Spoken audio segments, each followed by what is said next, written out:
So, so you've been training for your fight, idol fight. That's right.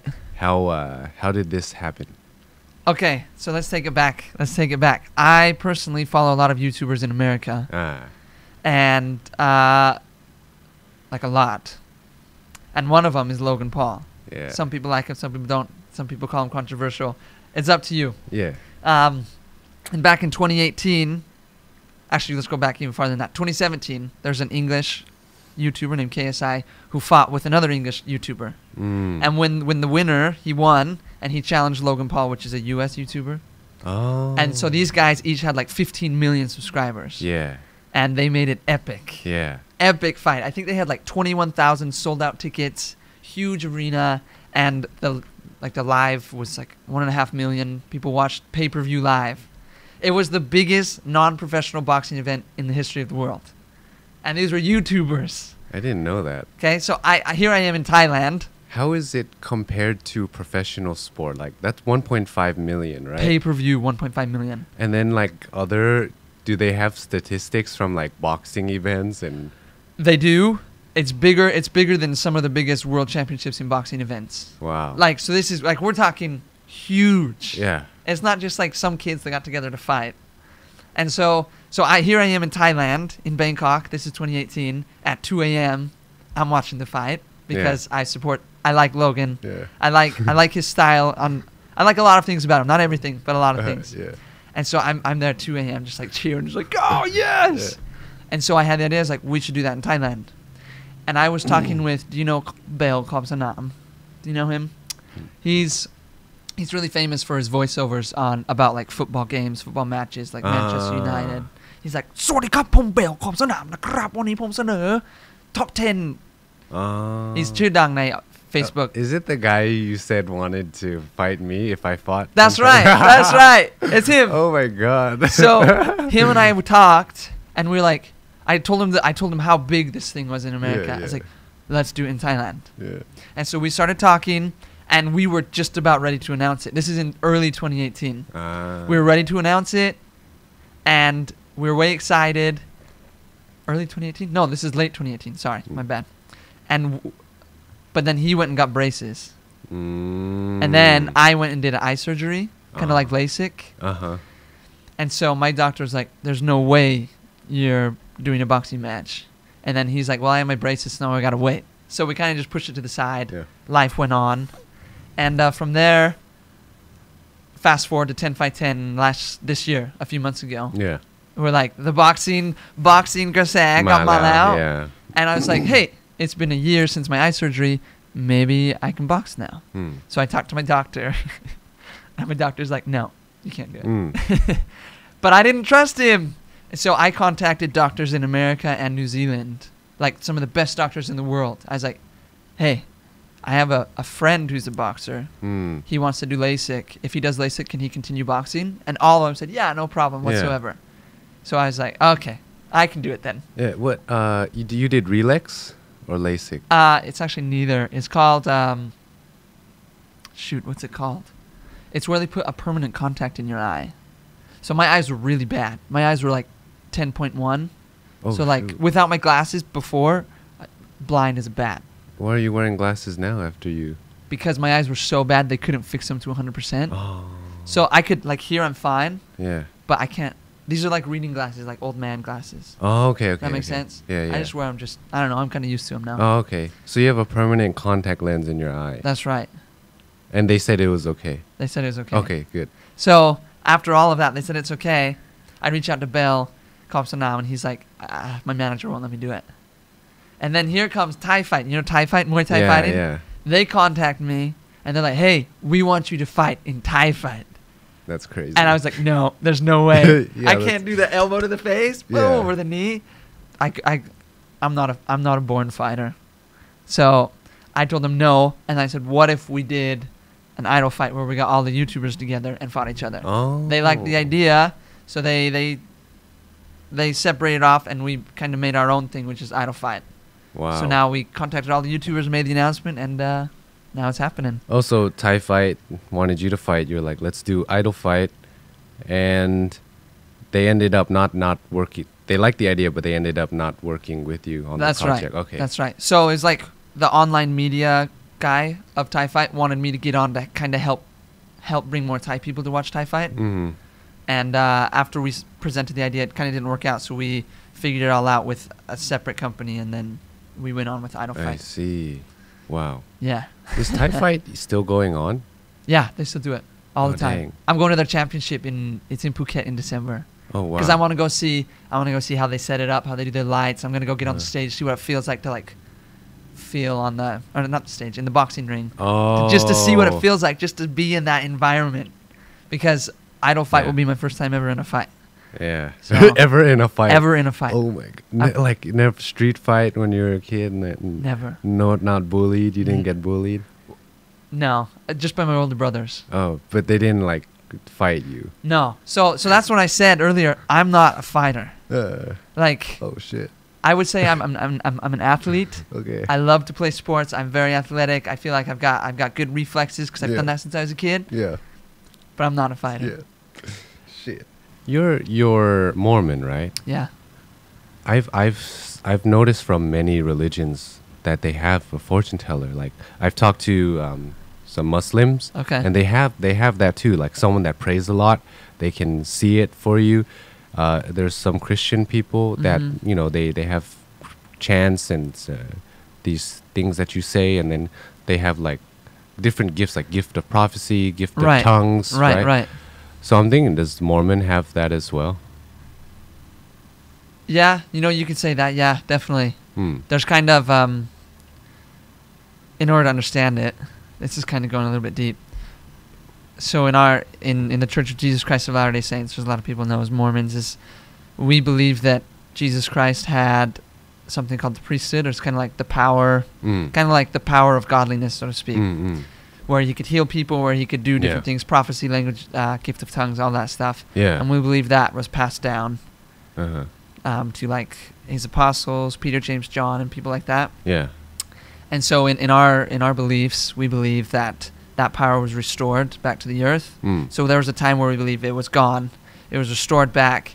And so with that power, we have the authority to act in God's name, so to speak. And there is a person in each, not each church building, but like in each kind of region. He's known as a patriarch. And he'll give a blessing. They call it a patriarchal blessing, where he'll lay his hands on your head and give you a blessing. Kind of, it's not like fortune telling, but I look at it, it's kind of like a blessing of possibilities. Kind of like these things are possible in your life if you believe, if you have the faith, and if you are willing to go for them, kind of thing. So it's not like this is going to happen to you. It's going to be this, and that. It's more of like these things are possibilities for you. It's kind of like a compass for life. So that's like, I mean, we're going deep into religious stuff. Yeah. I wanted to ask you about it too. Yeah. Because I want to understand the Mormon. I just remember seeing in America, there's the two dudes on bikes. Yes. In the same in their white shirt with the black name tag. Yeah. And there's certain type of helmet. The same type of helmet, and they're riding. Is it a fixie? I don't know what they're it's any kind of bike they want. Oh yeah. So they're two dudes always riding a bike together. I always wondered like, what are these guys? Yeah. And then I asked my friends, like Mormons, and Or then missionaries. missionaries, and then I was like, this is what I know from my from just hearing from friends, Right. because I never like had a friend that was Mormon. Gotcha. So they would tell me like, they knock on your door, and then they try to tell you about their religion, and then they can have many wives, like something like that. Yeah. Yeah. So. That's like the common common understanding for a lot of people in America. Yeah. But the cool thing is that when I came to Thailand, I met a lot, and but I didn't get to ask them questions. Like, Right. Mary, Ung Rang Si, and Oh yeah, Pandit. yeah. Yep. And my friend Hans, his girlfriend is Mormon, and you're Mormon, and and then what's cool about it is that like I hear you guys can learn a language so quickly, learn to read and write quickly, so you can go on missions in other countries. So it's like, yeah. Okay, so I mean, if we're talking about what we were talking about earlier, like prophecy or like fortune telling, we believe in the gift of tongues. It's like getting, I mean, for lack of better words, easily understand it, it's like getting extra help from up above, pretty much. To help. Yeah. I mean, that's the basic way, but it's not like, hey, I want to speak this language to go preach the gospel, help me. It's like, no, you got to put your time and effort in. Yeah. Like, it's not the, hey, I just asked for it, please help me, give it to me, and it comes. Yeah. Like, we fully believe it's all about us doing it, and then we believe that God will help us. Yeah. Kind of like gamlang seum, just like the extra help right there. So, I mean, for me, so when I came to Thailand, the first time I came to Thailand, I came as a missionary. Yeah. White shirt, black pants. That's the dress shoes. That's the outfit. That's the dress code. And so everybody does that for 2 years. Well, if you're a male, it's kind of like here in Thailand where they go be a monk, kind of for their parents. Like some people do it for a day, some do it for a week, whatever. Crazy. So it's kind of for those that fully believe in like all of the Church of Jesus Christ of Latter-day Saints. That's the full name. I'll just call it Mormon. It's easier. That fully believe in that, it's like the duty of a male to go and be a missionary. Wow. It's kind of like I've been given so much, like I can't be selfish. I need to share it with other people. Wow. And so when I was 19, I was ready. So I came out as a missionary. You put in your papers, you have no idea where you're going. You just fill out, like you do a few interviews like with your local leader, your bishop. And it's not about, has nothing to do with where you want to go. They don't ask where you want to go. It's more of like, are you keeping the commandments? Are you doing the right thing? Are you living the teachings of the gospel? Yeah. And so all that's good. You send it in. Yeah. And then we believe through revelation, like the prophet calls you to where you're supposed to go. Wow. So here I was in California by myself. I got it's called the mission call. Yeah. And it's like, okay, they don't call you Nate. I'm not called Nate anymore. They call me Elder Bartling. That's kind of like my last name is Bartling. Yeah, they call you Nathan, Elder. So my name's Nathan Bartling. They call you Elder. I heard that. So I'm Elder Bartling. It says, Elder Bartling, you are hereby called to serve as a missionary in Thailand. Yeah. And I'm just like, where's Thailand? I knew Laos. So there was a map. It was Burma, Thailand, and Laos. Yeah. And so I knew it was in Asia. It's like instantly go to the computer. Yeah. Thailand. What's Thailand like? What's the weather like? What's it going to be like? Yeah. And so then going on to this whole language thing was, I was ready to serve my mission 2 years, but I spent the first 3 months at the Missionary Training Center. Okay. So my first 3 months I was there, and it's basically, it's almost kind of like what's the best way to think of it? I mean, you live there, you sleep there. Yeah. For part of the day you learn, like reading scriptures, how to study, how to understand more, and then the other part of the day you're learning the language. In Thailand, at this training center? No, the training center is in the U.S.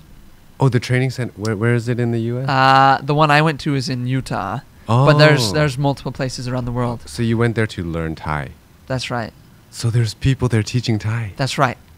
People that had already served a mission in Thailand go back and teach. Oh.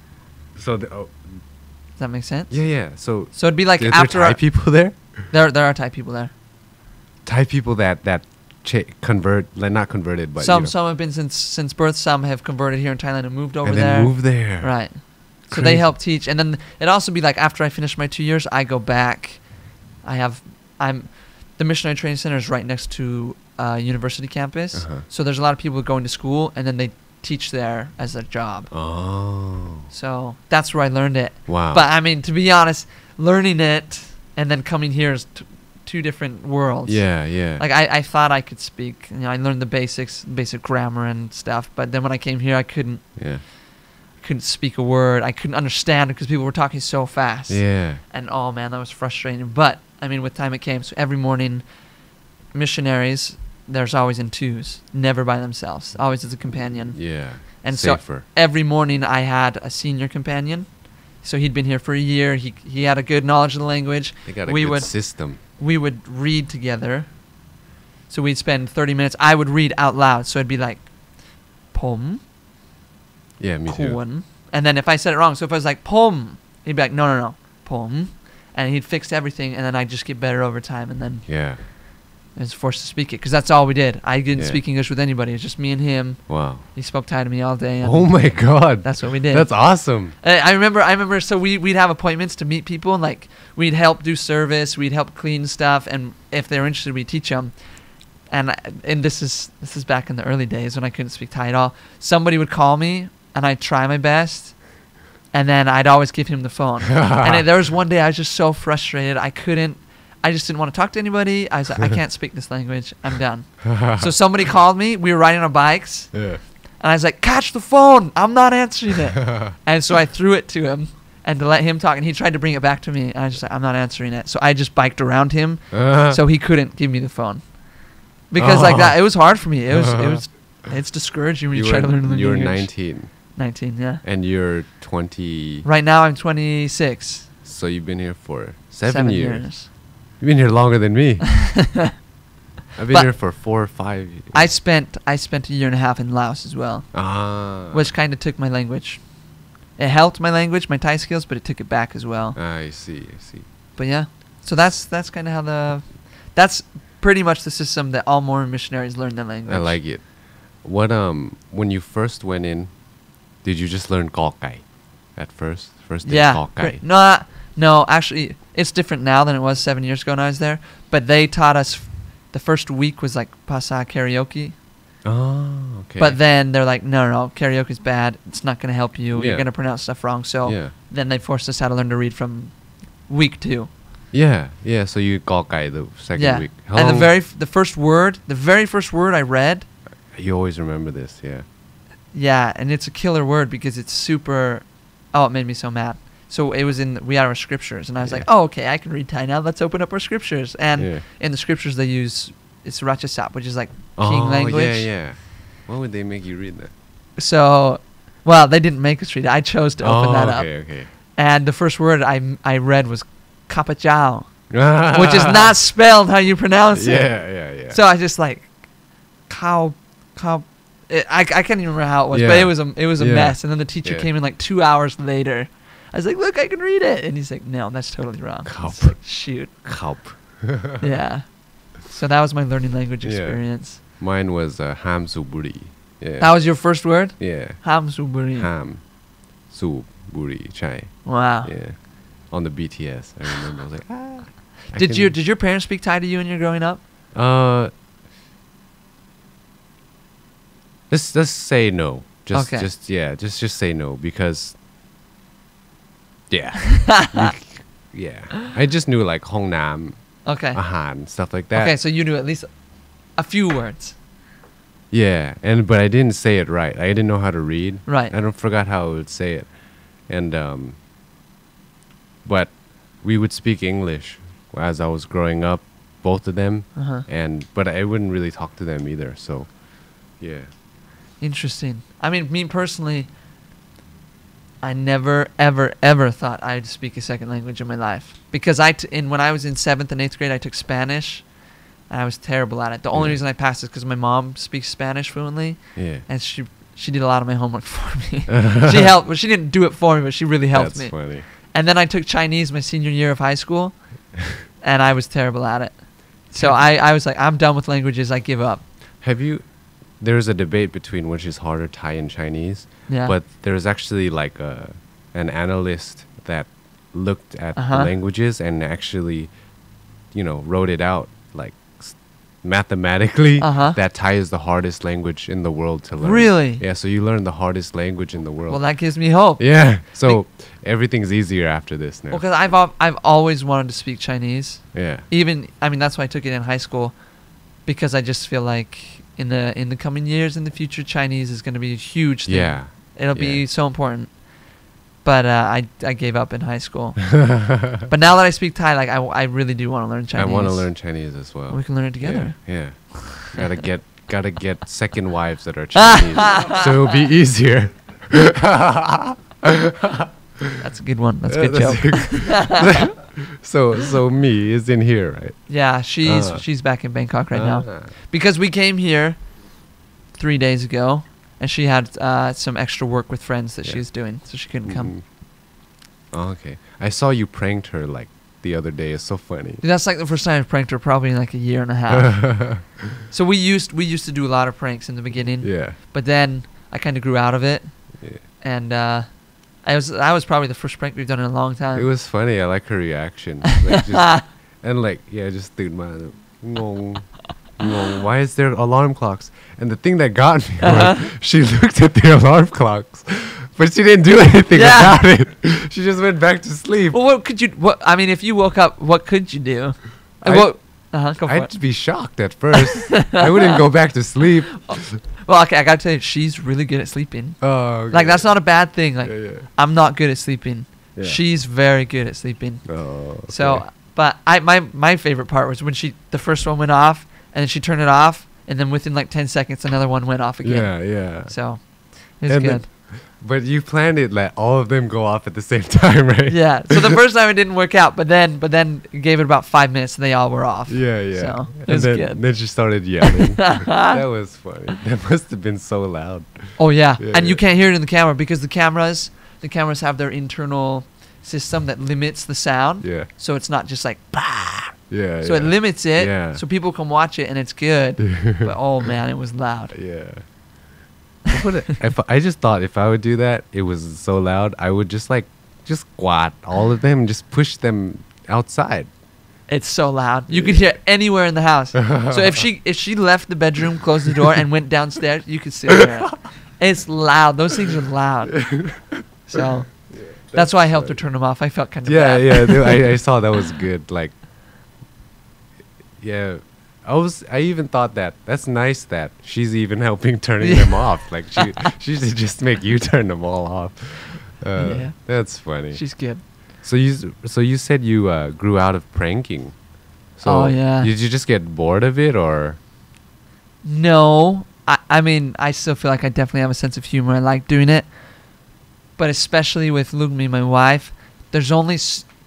you can't have a successful relationship if you're always looking behind your back. Like, what are they going to do? Oh, really? Does that make sense? Yeah. So it's like, some pranks are good, and it's good, but literally, even now, I still, when somebody's like, hey, you should come over and do this, I'll still think like, why are you inviting me to do that? Oh, you think you're going to get pranked. Right, because yeah. we did it so much, Yeah. and so me and her kind of just came to a point where it's like, if we're going to be happy in our married life, we can't really do a lot of pranks. Oh, okay. Unless they're, especially because there were some that were kind of, like we'd get mad at each other. She'd get mad at me.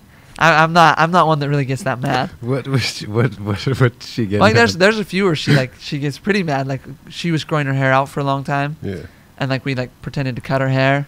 Oh, And so, like- yeah. So there's stuff like that, and you can't be, yeah, like I said, you can't be happy living like that, always looking over your shoulder. So we kind of just mutually agreed, no, we're not going to do a lot of pranks. And I personally just kind of grew up more, so I did a lot of pranks back like 3 or 4 years ago when I was 22, 23, Uh-huh. and I feel like I've grown up a lot more. And it's not necessarily that's not what I want to be spending my time with. Oh, I mean, it makes sense. to be honest, pranks get a lot of views. Yeah. But I'm not so worried about that as much as I used to be. So I'm more worried Mm. about doing things I like now. Yeah. But so you grew out of it around like 24, 25? Yeah, probably over the past year or two. Okay. It's like Yeah. the first 2 years there were a lot of pranks. Yeah. And a lot of people followed me for pranks. But I wasn't... It just came to a point where it's like, nah, I don't know if I really want to do it. And then I didn't keep doing it because I didn't want to be fake to myself. It's like, hey, I don't want to do it. I don't want to pretend like I'm enjoying it. So I kind of just... Oh, yeah. We kind of just stopped doing the pranks. Yeah. So you just like like you got Yeah, you can say full- that. Yeah, so okay. You started YouTube at 22, if it's 4 years, right? Let me 5 think. years? So I was a missionary from 19 to 21. And then after that I went home. I came back to Laos. Yeah. I was there for almost a year. And then I came to Thailand. And then I started YouTube early 2016. Okay. So it's been about 4 years. Dang. I started early. Technically, Early. I opened my channel at the end of 2015, but I didn't. Yeah. All of 2016 was just for fun. I wasn't anything serious at all. That's crazy. Then, oh yeah, because I found out about you about when I first came here, and When was that? About 4 or 5 years ago. So it makes sense. Okay, Yeah, that's it makes probably sense. right when I was still just starting. Yeah, and but I'm thinking it when you started pranking people, it kind of went far right away, right? Because like they haven't really seen that in Thailand. Yeah. So you kind of just, was it like a overnight thing? No. I would say, so if we said 2016, the whole year of 1 year, I got 50,000 followers. Okay. Which, depending on which, that could be a lot, or compared to right now, that's not a lot. Yeah. And then wait, I said that wrong. I'm sorry. 2015, I had 50,000 followers. Okay, yeah, that makes sense. Then 2016, that year I got 1.7 million. Yeah. So that was, I wouldn't say it's overnight. It took a year of constant work and stuff. What was your first video that got like a million views? Like, yeah. I don't know. Oh, you don't know? I can't remember. It was a prank one for sure. Probably, yeah. The first one that I saw of you was a mannequin one. You were mannequin and you would that was scare big on people. Facebook. That was a big one on Facebook. Yeah, I saw that one on Facebook. And just like in the market, dressed up as a, yeah, that's it. Mobun Kong, I think. I was somewhere around there, yeah. Or Terminal, I don't remember. Yeah, so that was the first one I saw. And since I grew up there, in America, I knew that this is normal. Right. And then I also knew like for the culture of Thailand, it's not really in the culture. Yeah. So but people still liked it. You know, they liked watching it. And but from what I heard is that Thai people will actually get mad like if it happens to them. But Tapin Puyai, I think, if they're older. Yeah, I think it depends on the person. Yeah. And where they've grown up and what their circumstances are. Was there anyone that got like usually when Thai people get mad, they don't like rah. They kind of just like, and then they walk away, right? They kind of keep it in. But did you get any negative reactions? Like, well, here's another reason why, especially I stopped doing pranks in public, because when I was younger, I thought it was okay because in America they do that. Yeah. And coming here, still didn't understand the culture, so I was doing it. But when I understood it more, I stopped with public pranks, and the pranks only became within me and the team and my wife, because I didn't want problems. There were a few times where there were problems, and there were a few times where like a few guys yelled at us. Oh yeah. And I don't think I've showed it. I can't remember. What was a long did you time do ago. that they yelled? So here's the thing. A lot of people think I'm just this happy, crazy guy. It's like, I don't care, whatever, you're mad. Yeah. Always. I always try to be respectful. When they say sorry, or when they get mad, I'm sorry. Yeah. Like, I'm not trying to make anybody mad. I'm trying to make these videos for people to watch and be happy, to forget about their troubles in life. Like, I'm very sorry. And that's, when that guy got mad at us, that's when I was like, okay, things need to change. Oh. So because in the beginning, there wasn't anything. Nobody was getting mad. Nothing was happening. So I was like, okay, this is okay. Let's keep going with it. But then there was an instance where somebody was mad and upset, and I was like, okay, we need to change. Yeah. So that was a turning point. Yeah. Do you remember your age at that time? No. It was probably within the first year or two. First year or two, and then what? Then it became more of like boyfriend and girlfriend pranks rather than public pranks. Yeah. What did you do to them? Like, how did you prank them? Who? The guy that got mad. We had like a little fake snake at a park, and it was like on a string. Yeah. And the snake was in the bush, and then when somebody walked by, we'd kind of pull it out. So it's called a jump scare. So they're just like, and then they realize it's fake, and then usually people are like, oh, that's good, you got me, it's a fake snake. But the guy that got mad wasn't getting pranked. We actually pranked somebody else, and they were okay with it, but the guy was watching, and he didn't like it. Oh. So that was especially, it's like, okay, we're in the public eye, people are watching, we need to change. I see. And so that after that, you no more public pranking. I think we did less, but there were still some. And then we focused more on doing it as a couple and as a team. Okay. And then after that, I was like, okay, we can't always be doing this, so we kind of just stopped the pranks. Was that before or after? There was one that I saw was pretty controversial. Was the Thai and English one? Yeah. Did you do that after or before? I can't remember. Yeah, you don't have to remember timeline. I can't remember. Yeah, that's fine. Yeah, I will stop asking if you like timeline stuff because I know you have so much. I saw you at Talang. Yeah. No, it's okay. I understand. So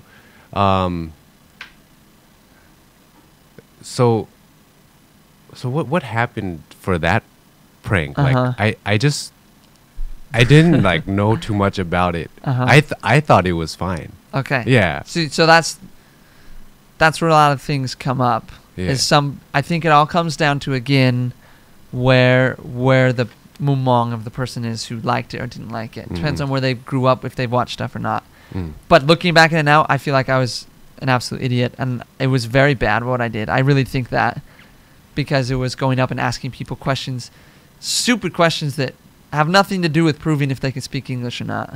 So the whole point was like, hey, let's go see how good the Thai schools teach people to speak English. Yeah.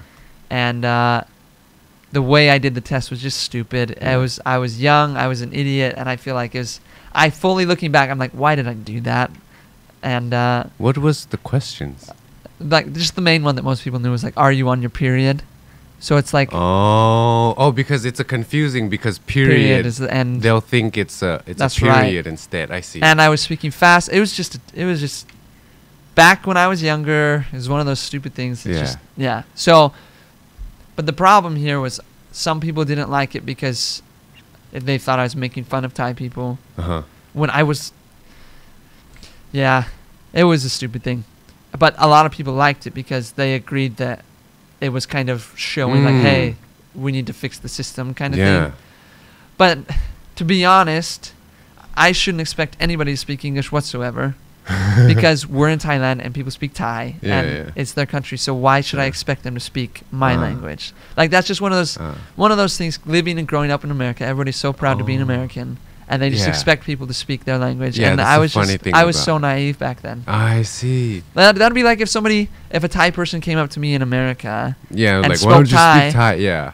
And I was like, I don't speak Thai. And then it's like, so they're like, okay, well, you're terrible, kind of thing. So I was just naive. And it's such a funny thing that I think Americans should travel, like, for sure. 100%. Because they change. Because being in there, you learn about there, and it's like, it's different. I grew America up like, is such a bubble. It's such a bubble. I thought, like, I'm gonna come here, I'm gonna dress the way I want, I'm gonna do what I want, but then it's like, no, you have to adapt to the culture. Yeah. So like, I love America, but I will 100% say they live in a bubble. Yeah. And I'm not, like, I mean, I'm sure you got this too, but growing up, it's like, yeah, America, we're the best. You go anywhere, like, USA. You know who the Americans are when you travel around the world. Yeah. And they're always like, this is the only free country. They say, they pretty much propaganda, so to speak, if you want to say it. They're just so proud of it. Yeah. And then I had that terrible mentality, and I'm not blaming all of them for what I did.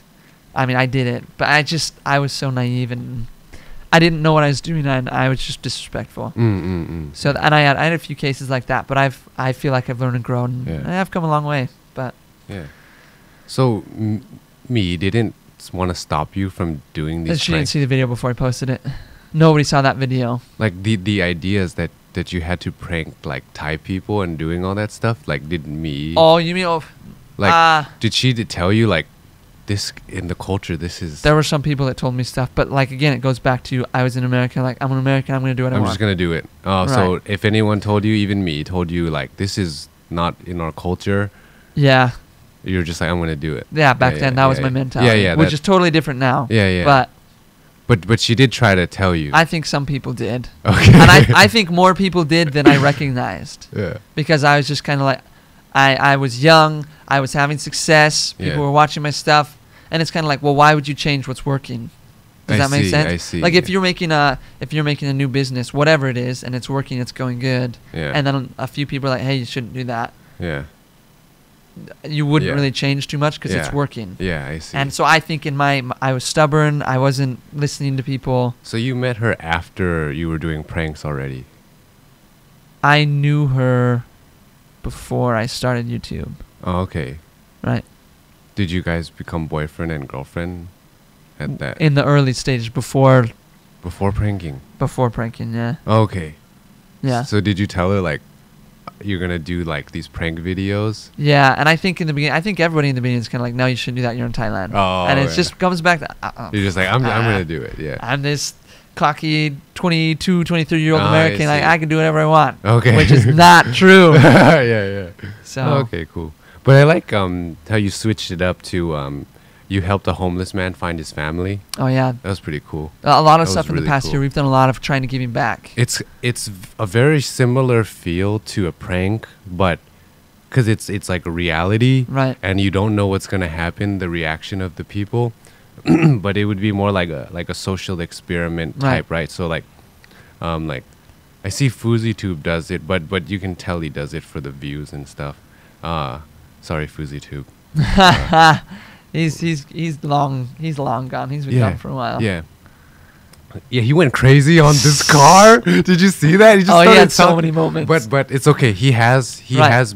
disorder. Right. Bipolar people have that. They get angry and then they get like these manic, crazy ideas. They feel like they're God. Right. And then they're like, I'm gonna do this big event. And then sometimes they have these manic out. Right. Yeah. So that's okay. But speaking of Fuzi, did you see his boxing match a month ago? No. He got destroyed. Cool. No, I'm he sorry. got Not cool. destroyed. Yeah, it's cool. I feel like, yeah, it's cool. He's this big, should big, get it. muscly guy He who needs to just learn. assumed that he could just Yeah. push He through needs it. to learn. And he had a small guy that Yeah. was punching him, and Yeah. he got destroyed. I have no problem. I'm sure if I met him, like we'd be cool. But Yeah. just it's good for people to learn lessons. So that's why I say it's cool. Not Right, that right. I don't want to see him get hurt, but Right. it's good for people to learn and get humbled. That's- Like if I need to get humbled, I welcome it. Yeah. So when someone like him gets humbled, that's really cool. I think it's cool for the world, for him to 100%. grow. 100%. And yeah, have you noticed? I've noticed this trend. Like when I was starting to become a public figure, I always study artists, public figures. Okay. Everyone has like this year of drama, and it's like back to back to back. It's like 3 or 4 incidents. Okay. Like one of my good mentors for doing shows, like being a public figure, is Woody. Oh, yeah. He's gone like really good now. But there was a year that he was going bad. Like there was his Korea King. It's like this thing. Oh, yeah. I And know then what you're talking about. they threw it. They tested it and it wasn't what he was promoting. But it wasn't his fault. It's the company's fault. Gotcha. But he got like bad drama, so drop. And then he was the MC for some Korean event, and they were making like Korean jokes, and then it went bad again. Uh-huh. And then Woody, like Tam Rai-kan and like someone like in a bad like drama, and someone got like bad, got affected badly from it, so drop. And then it's like you have these a year of like of mistakes. Uh-huh. I don't know, like I have to like think on it more to see what happens. But from what I think right now is that it gets to a point where you're up, and then ego, and then you're confident, and then what ego, like the high ego comes from having a lot of there's a certain chemical we produce. I think it's I forgot what it's called, but it's the proud drug. I think it's serotonin or oxy something, but Okay. we produce it because our brain is always measuring what is our social status. Just a part of our brain that does that, like Okay. the primal part. Okay. When you feel you're at the top, you produce more of this. Like That's you're the why, alpha dog. yeah, and you stand up straight, and you're overproducing this certain chemical. Okay. So it's a chemical imbalance in the brain. So you're kind of just, I feel like you get to this peak point and you start doing crazy things, like Right. without thinking it, Right. and without people stopping you, because they're listening to you, and also like no one can tell you anything because you're kind of like a crazy person on drugs, but it's a drug that makes you proud and have an ego. Gotcha. So that's kind of how I've analyzed it a bit. Right. And I've noticed, yeah, like people get these peak years and then they mistake, and They grow up. They learn. and then you learn, and then you get humbled, like Woody did too. He was doing all these like dramatic things and like not thinking before speaking, and then a lot of drama happened like that one year, and then it dropped, and then he started going to meet Tanwal, like monks. He went to meet the Dalai Lama, and now he's like changed. He stopped partying, stopped drinking, drugs. Right. I don't know if he did drugs, but he stopped that. And then I'm really close with him now after that part, And it's funny that I meet people after they get humbled. Like we met after, and then I really like you. Yeah, and I really like Woody. Thanks. And it's so funny that I meet people after that certain humbling experience, and it's so good that I see these trends. I've seen it with so many people. They have a bad year, and for me, it was, I can sense when I was like kind of ready when it comes to me. It started happening when I like interviewed Tanaton. Okay. And then it was like, how long ago was this? That was like not 6 months, like a month before the election. Okay. Gotcha. Yeah. So that one, a little drama, and then but also it was a pretty bold move, a month before the election, and we're interviewing someone. But I asked all the other candidates too. He's the only one that replied, and we met before that. Right. So I had a period of some drama too. Like I gave my shoes. Oh yeah, I remember. Yeah, and I did that. Yep. And we made artists made paintings of it. So we flipped it, and there was another drama, but it's so then when I noticed that this is my year, that drama's coming, I kind of like slowed it down. I was like, okay, I'm gonna wait. I'm not really gonna make much moves now. Okay. I'm gonna keep it. Yeah. So it's like really nice that I got to study these trends of. It just seems like it happens to everybody. You're very lucky that you could take a step back and realize that. Yeah, I like to study like public figures so I could learn from their mistakes. So you had like, what in your year, your humbling year? Yeah, was 2017. 2017. So you know that year. So 100%. It seemed like it was back to back to back. It was Yeah. like, It was. It was within a month. Holy crap! 2 things. Boom, boom, boom. Yeah. So it's like, what is it? It was the English one. Was that the one that No, started? actually, the English one was earlier. Mm-hmm. That was like probably a year before. Yeah. That was kind of like the first thing that happened. And then things kept going, moving forward. And then in 2017 was the first thing was about my cats, and the second one was about the railroad track. Oh, you had your cats, and then like there was a scorpion in your house? Or Yeah. something? Yeah. Yeah. So without going too much into details, we bought scorpions from the market because we wanted to make a video where we put it into our mouth. Like me and you had a tube. You put the scorpion in the middle, and then you blow on it to see whose mouth it goes to. Okay, does that make sense? So we had the scorpion in my kitchen, and we had a sliding door, and so we kept them there. Now my cats are smart animals, and this was another point of the controversy because people didn't believe me. But my cats they just stick their little paw in and slide the door open. Yeah. And then there's, curiosity killed the cat, so to speak. And they got it. We came home. The scorpion was there on the floor, and I thought it was cute because cat videos are, cat and dog videos are like what made the internet the internet. People love cat and dog videos, and so I thought it was cute. I thought it was funny because I knew the scorpions didn't have a stinger.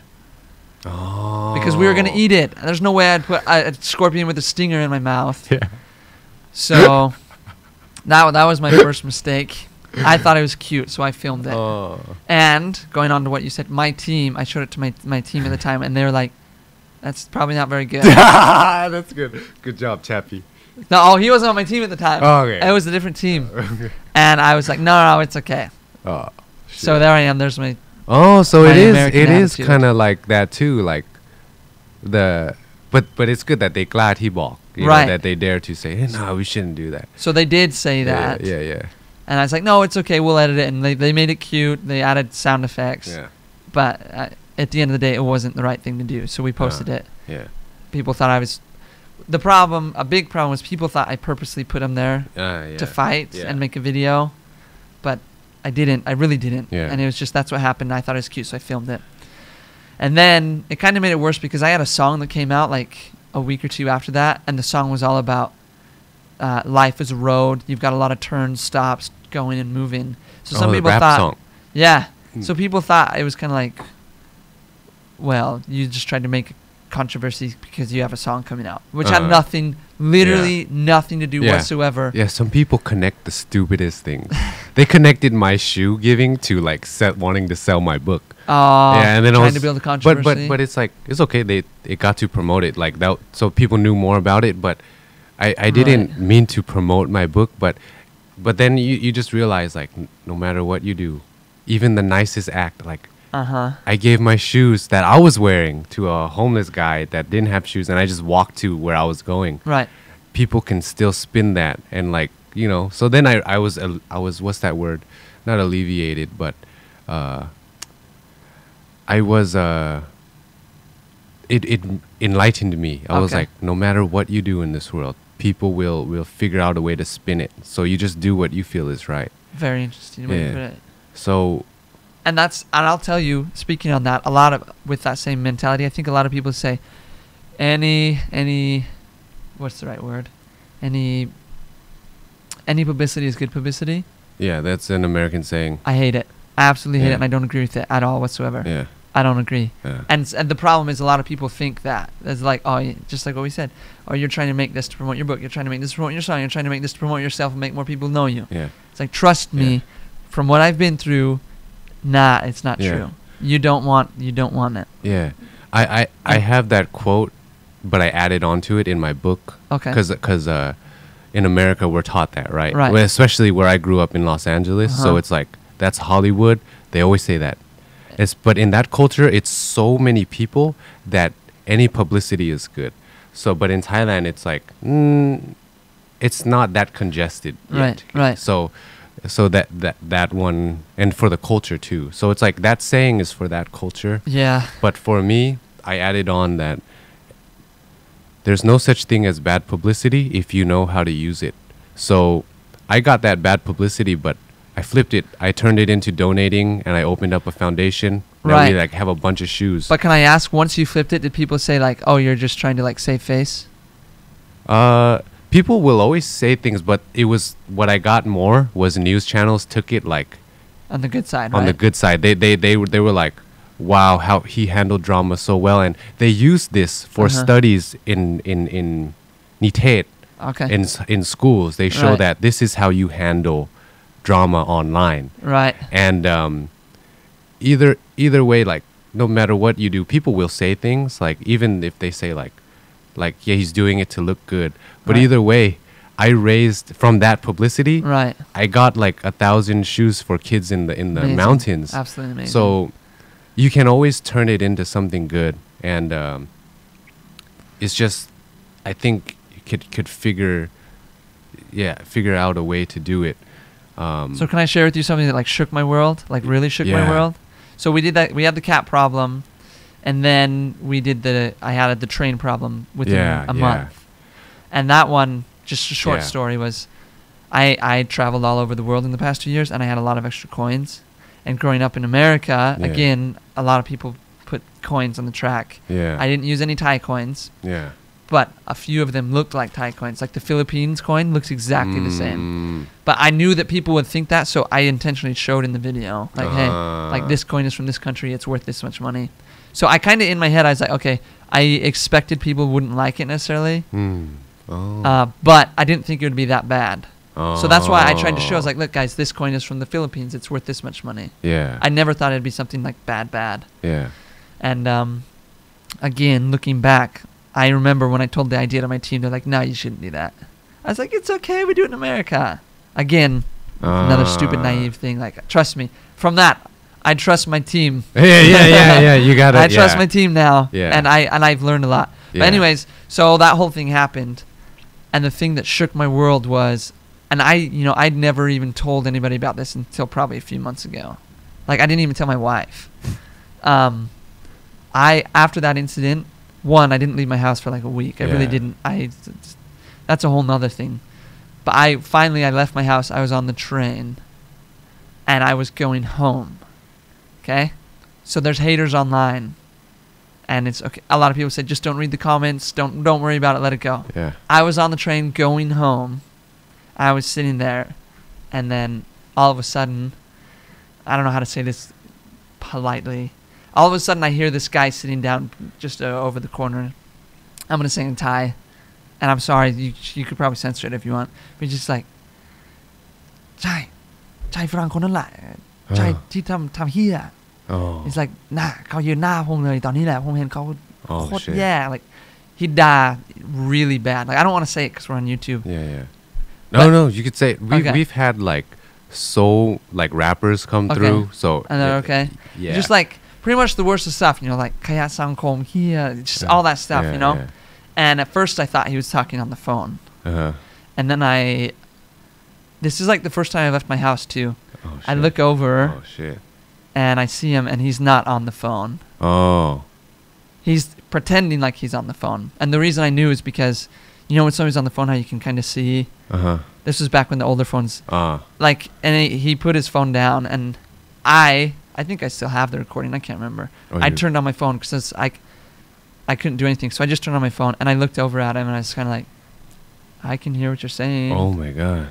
And so then this is how I knew I was on the phone, because he put the phone down and just put it in his pocket. Like he didn't hang up or anything. He just put it in his pocket.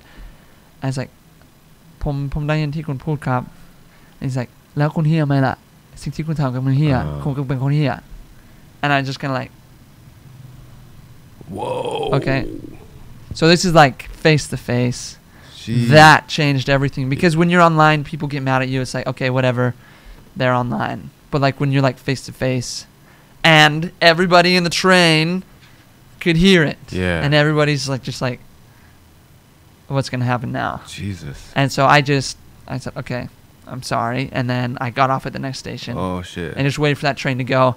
I went home. I cried so hard. That was killer. Yeah. And I didn't tell my wife or family or anybody, because I didn't want them to like feel bad for me. It's like, I'm still trying to be strong. I'm still trying to like, you know, like I'm my Nate. I need to be tough. Yeah.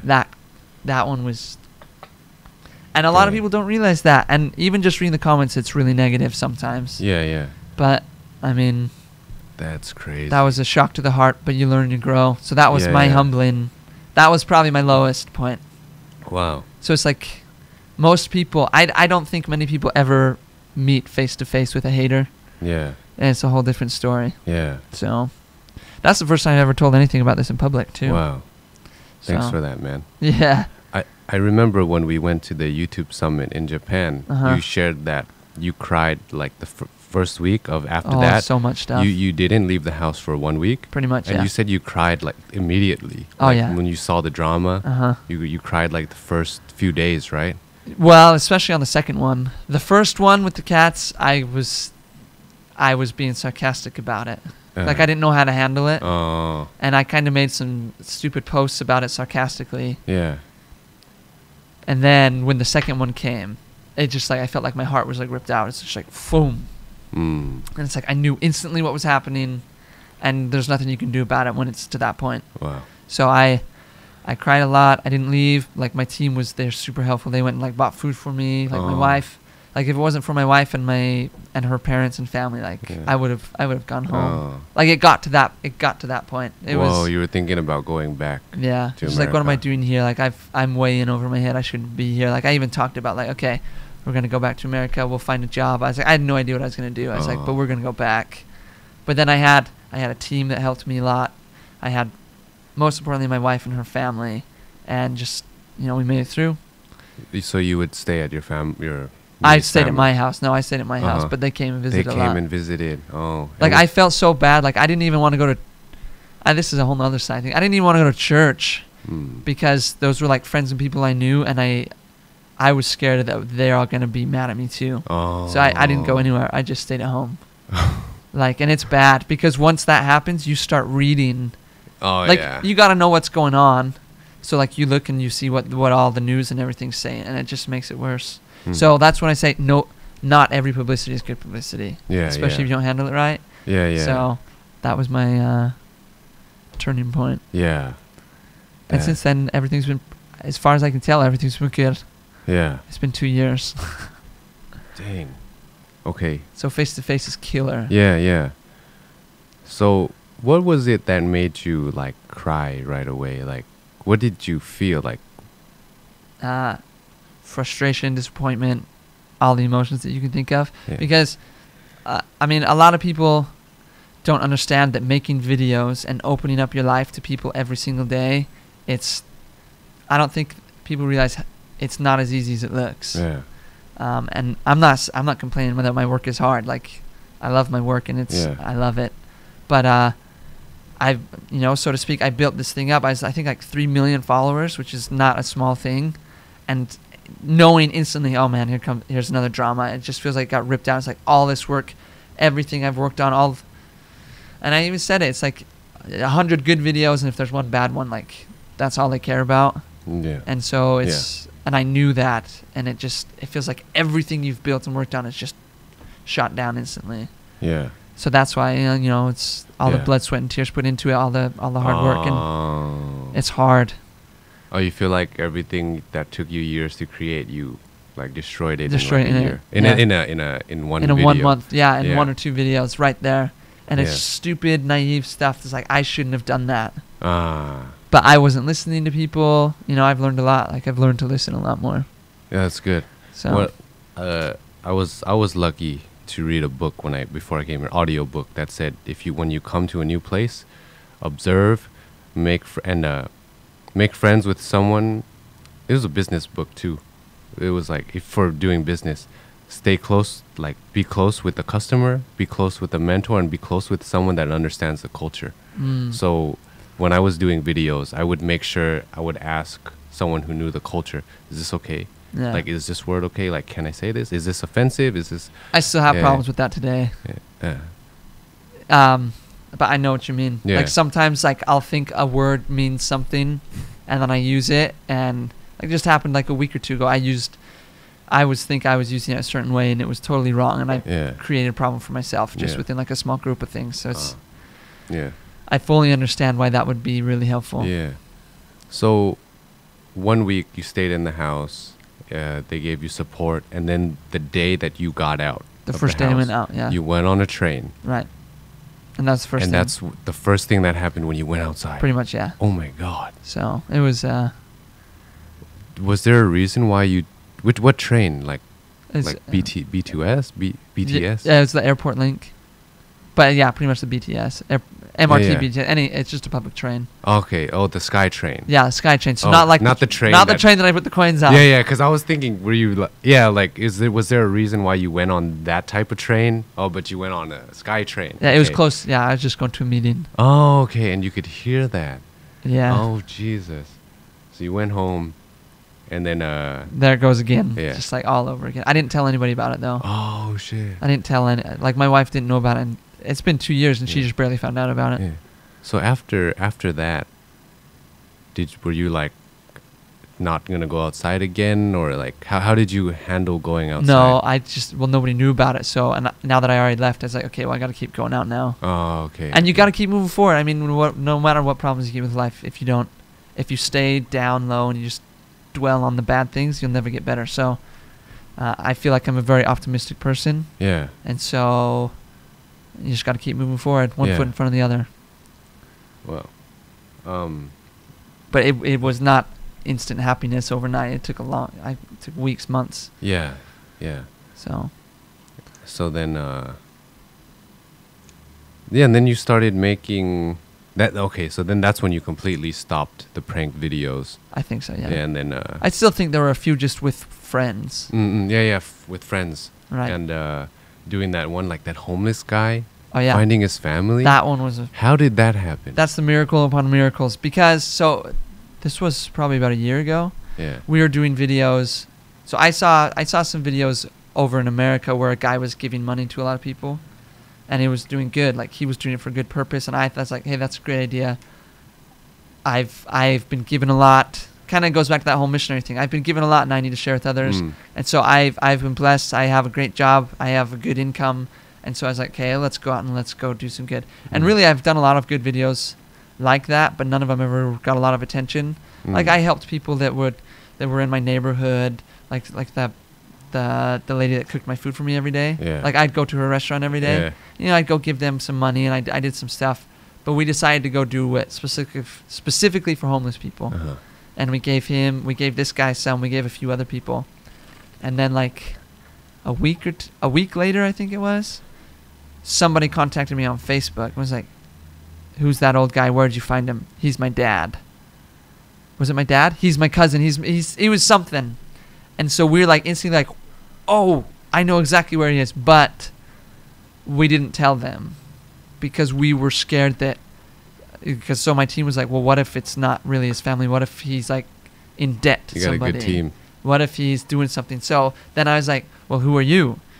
To the person that contacted me. And they're like, well, he's family member of somebody in my neighborhood. So then I was like, so he's not direct family. What's going on? And so we talked a lot. I was like, I'm sorry, we want to help you, but you need to give us proof or something that he's there. And then eventually we're talking to him. And then we kind of gave him an area. And then they went and they looked in the video as well. Where was that place? So they went and they eventually found him. They said, hey, we found him. And so then we're like, okay, is everything okay? And then we went right there. We were at the mall. We just stopped what we were doing. We just went straight there and we met him. And it was cool. Like, I mean, just speaking about it now, it's like goosebumps. Yeah. Like, we were doing a video to help people, and it helped more than just the people we helped. Yeah. So this was after all the drama. Yeah. This was like a year or so after. So it's like a good thing came out of it. Oh, yeah. So he found his family. Yeah. He found his son that he hadn't seen for like 10 years, I think. And so they sent you proof and everything? Well, first they said, we found him. Oh. And then I called him. Like, I was like, hey, where are you guys? Like, can we come see you? What's going on? Yeah. Because we're still worried that this is not Yeah. somebody that's really his family. And so we drove and we met him, and it was just one of those cool experiences. Like, we didn't show it on the camera, but like when we first not met him, but when we first met the family that found him, like they came to us, they were crying, like I was crying. It's like one of those really happy, just those, you're happy to be a part of it. And then we went in, and then we eventually filmed when we met him. But like, it was, it's like, I'm in it. I don't need to show that I'm crying to my followers. So like, we didn't film it. Oh, what? You should show that. Yeah, but it's hard because like part of me wants to be in the moment. Like I don't want to film anything. Like, oh, I see. I want to be part of this. I don't want to worry about work. But then also it's like, okay, it was something good and it might help other people. So we filmed it. Yeah. A lot of people don't know you're a sensitive guy. Yeah, I'm probably a really sensitive guy, but people only see the 10 minutes side of me. They see 10 minutes of a video. Yeah. Yeah. So. And like, but I tell everyone I meet now, like, I met Nate and I tell him that he's not what you see on the camera. Like, he's actually like one of the best guys I've met. Thank you. Yeah. So thank you. Stand-up guy, very polite at the dinner table when we meet. Yeah. Which I'm trying to change, because in the past I was just known as this crazy. I just did a lot of crazy things. Yeah, it's rebranding time. It takes public image. It takes years, like a year, 2, 3 years. And my mind is like, instantly change. You can't instantly change because then. Yeah, so lately, for the past 6 months, I feel like we've been doing more of kind of like reality instead of specifically like, we're going to film this, and that's what it's going to be. Now we're trying to do more of just like, hey, we're with the team, we're here for 24 hours, this is what happens. Oh, that's cool. So I'm trying to be more open to a point, because I want people to know who I really am, not just that crazy guy on the... Did you see this video? I saw it recently because it's an iPhone 11, like if you can answer these 5 questions, like they do it at Harvard. It's like, like guy giving iPhones, if you can answer this question, or these 5 questions, you get an iPhone at Harvard or something. I haven't seen it. It's pretty cool. They're like, there's like a science question, history question, math question, and then the last question is like, because they're Harvard students. It's crazy. Like one is like what is it? Like in order, like this, what is the next logical number, for like in the IQ test. Right. And one is like, what planet is the hottest? Okay. And then you could see like they're answering these hard questions, and then the comment is like, now I know why they go to Harvard, because they're like this is close to the sun, but this has this, and then it's like it's got like the different gases. It's got all that other stuff. Yeah. And then the very last one is funny because it's like hakmum. It's like, what's the most viewed MV on YouTube? Oh, shit. Yeah. So it's Senorita. Yeah. Yeah. Wait, Senorita, no, it's Despacito. Despacito, yeah. Sorry. Yeah, how'd you know that? You would have got an iPhone. I do my homework. Yeah. I know what's on the platform. Yeah, sorry. It's not Senorita. Despacito. It's both Spanish. That's why I got it confused. So, but 2 people got a new iPhone 11. And I was Interesting. thinking that I saw it like 2 days ago. I was like, hey, I'll tell Nate about that. Yeah. I was like, I would love to do that. I'll buy one iPhone 11. Yeah. You get one iPhone 11, and we'll go to somewhere, and then we'll like ask 5 questions, Let's but go to Thai Jula. stuff. Let's go to some university. Yeah. Yeah, Jula or Thammasat. Jula, yeah. Or I was even thinking like Chiang Mai University too, like. But I was thinking that somewhere where, because it's got to be like it's got to be one that is not in a political side. Right. Gotcha. Yeah. Gotcha. So and then we think of like those type of questions, but Thai, like the Thai Right, version. Like one was like, what was the president that served the least? Shoot. And it was like this Gerald guy that Ford, 2 years, I think. there was someone that died in office. Like JFK died in office. there was like Martin Van Wy- Buren. Something. Okay. Yeah, there was a 3, and then he only served 30 days. Oh, shoot. Yeah, because he died. Okay. Like from a medical disease. So I'm trying to. Interesting. yeah, so I was thinking like, yeah, let's get some pretty cool questions. And we could go. Okay. Yeah, jack some iPhone 11s. That's a good idea. Yeah. I'm totally down to do Yeah, it. that'd be cool. Yeah. So yeah. Political. Well, okay. But you're thinking like you want to go to one of the top schools. Well, we can go anywhere, actually. Yeah, I don't yeah. think it really matters now that you mention it. Yeah. Let's see. What? Yeah. My problem is I fly home tonight, Oh yeah. so we don't have time. I go to Bangkok tomorrow How long are you going to be there for? until the 24th or something. Well, let's do it. Yeah, let's do it. Okay, I like it. You want to do it now? Yeah. Okay, that's cool. I love it. Charlie's gonna go too, so you're gonna see it. Perfect. Charlie's gonna try to answer the 5 questions. Okay, so I've done a video like this before, but it was more of like trick questions. Okay. And this was more for like 500 baht or like 1,000 baht. Like, here we go. A pound of feathers or a pound of rocks? Which one's heavier? It's the same. Ah, pound. You got it. I got you. I got one for you. I got Okay. one for you. Okay. It's a series of questions. What color is a piece of paper? White. What color is a cloud? White. What color is a refrigerator mostly? White or black?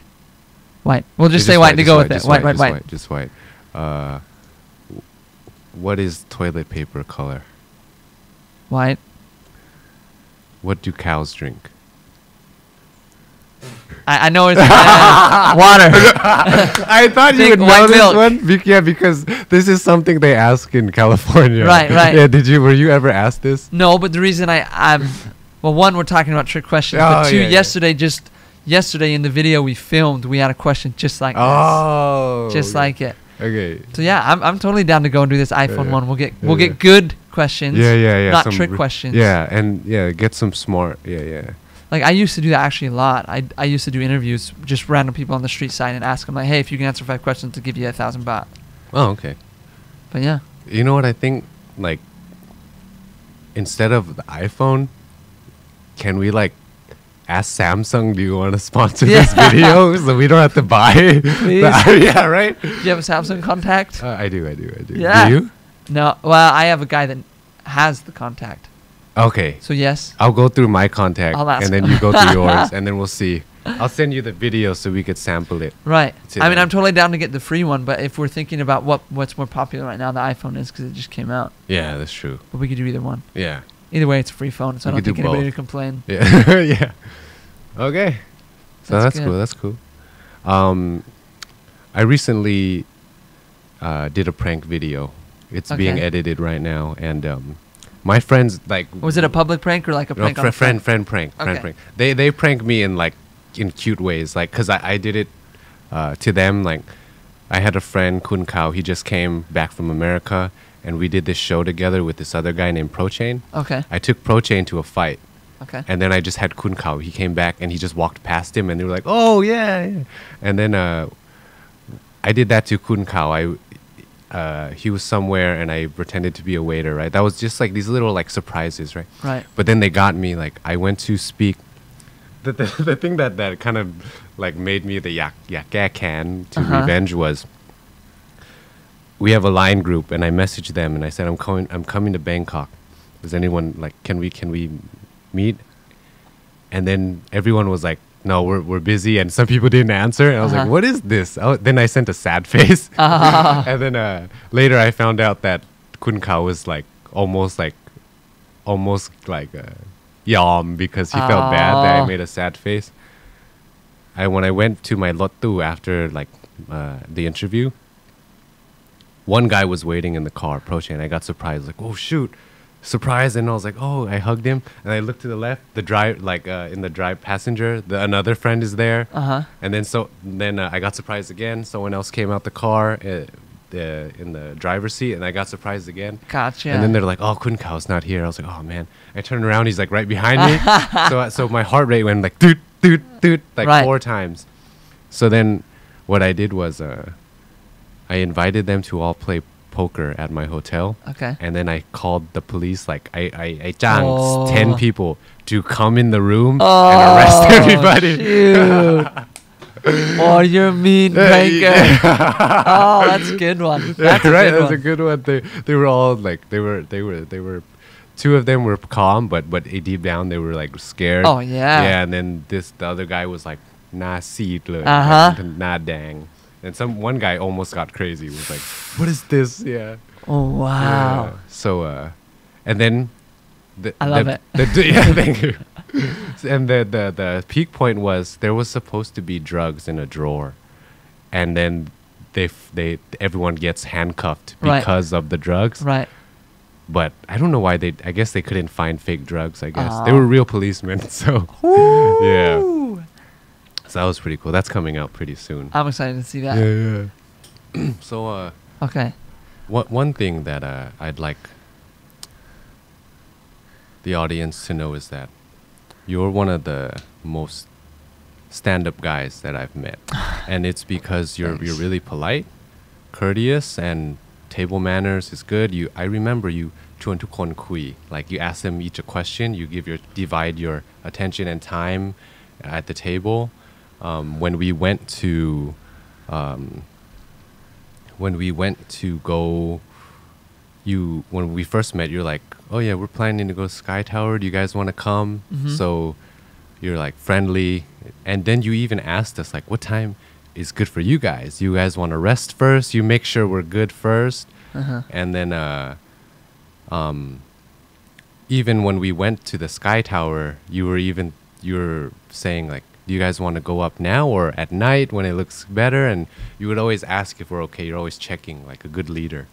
And another thing is that you're very I would always tell people heเป็นคนที่มีวินัยและระเบียบเยอะ so like I don't know how to say that in English. Very disciplined and hardworking. Yeah, driven, disciplined, hardworking. Yeah.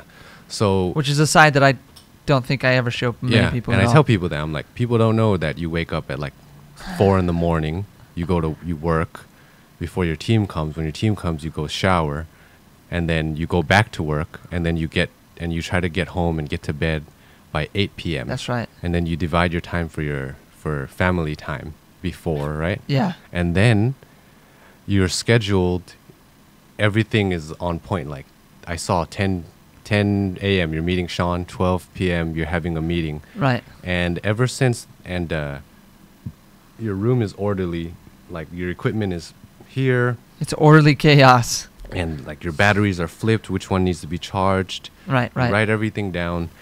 And then we have a vlog of that, but we were planning to release it the same time here. Oh, okay. When the podcast gets released. And then so I just wanted to let people know that for me it's saying a lot to say like one of the best guys I've met because I've met a lot of really good people.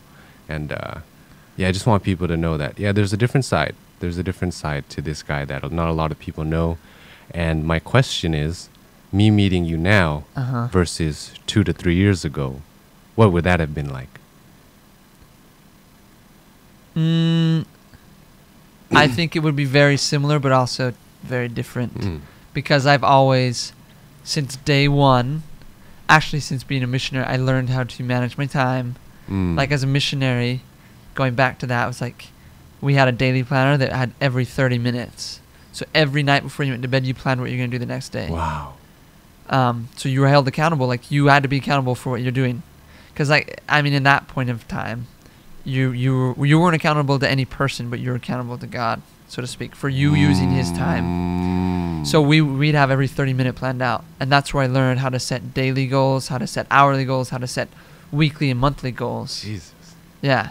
And so then if you asked about work, as it comes to schedules and everything, it would be very similar. I've always done this, and order, and having my stuff in order, always the same. But if you ask about maturity and being a leader and things like that, black and white difference. Like, I was not a good leader with my first team, and I actually have a lot of regrets about it. I learned a lot of stuff, and I wish I could go back and change it, because since they're not on the team anymore, I feel like they might still view me like what I used to be, because that was the last time they saw me. Yeah. And a lot of people. But now I feel like I've totally changed. I've learned a lot. I've grown up. And I guess it just comes with life and experiences, but I've just grown up a lot. So if you're saying what's now versus then, work-wise, not much different, but maturity-wise and, like, that is totally different. Maybe humility as well. Definitely. Would you have been a little more like I'm like Probably. a little more egotistical, a little Probably, bit more yeah. like I know what to do, like I'm from America, I got good ideas, stuff like that. Yeah, I would say that. And, like, back in the past, like, here's something just to give a small example. Back in the past, especially in my first, like, 1 to 3 million probably, I think I looked at every other person as a competitor. Even if I had nothing to do with them, or I didn't even know who they were or anything, I looked at it as a competition. I see. Because, to be honest, in my personal opinion, growing up in America, everything is a competition. They have the saying, go big or go home. Yeah. It's like, if you're not doing something better or bigger than the other person, then don't even worry about it. And so in the beginning, like, that was a huge mistake. I just looked at everybody as if they were competition. Yeah.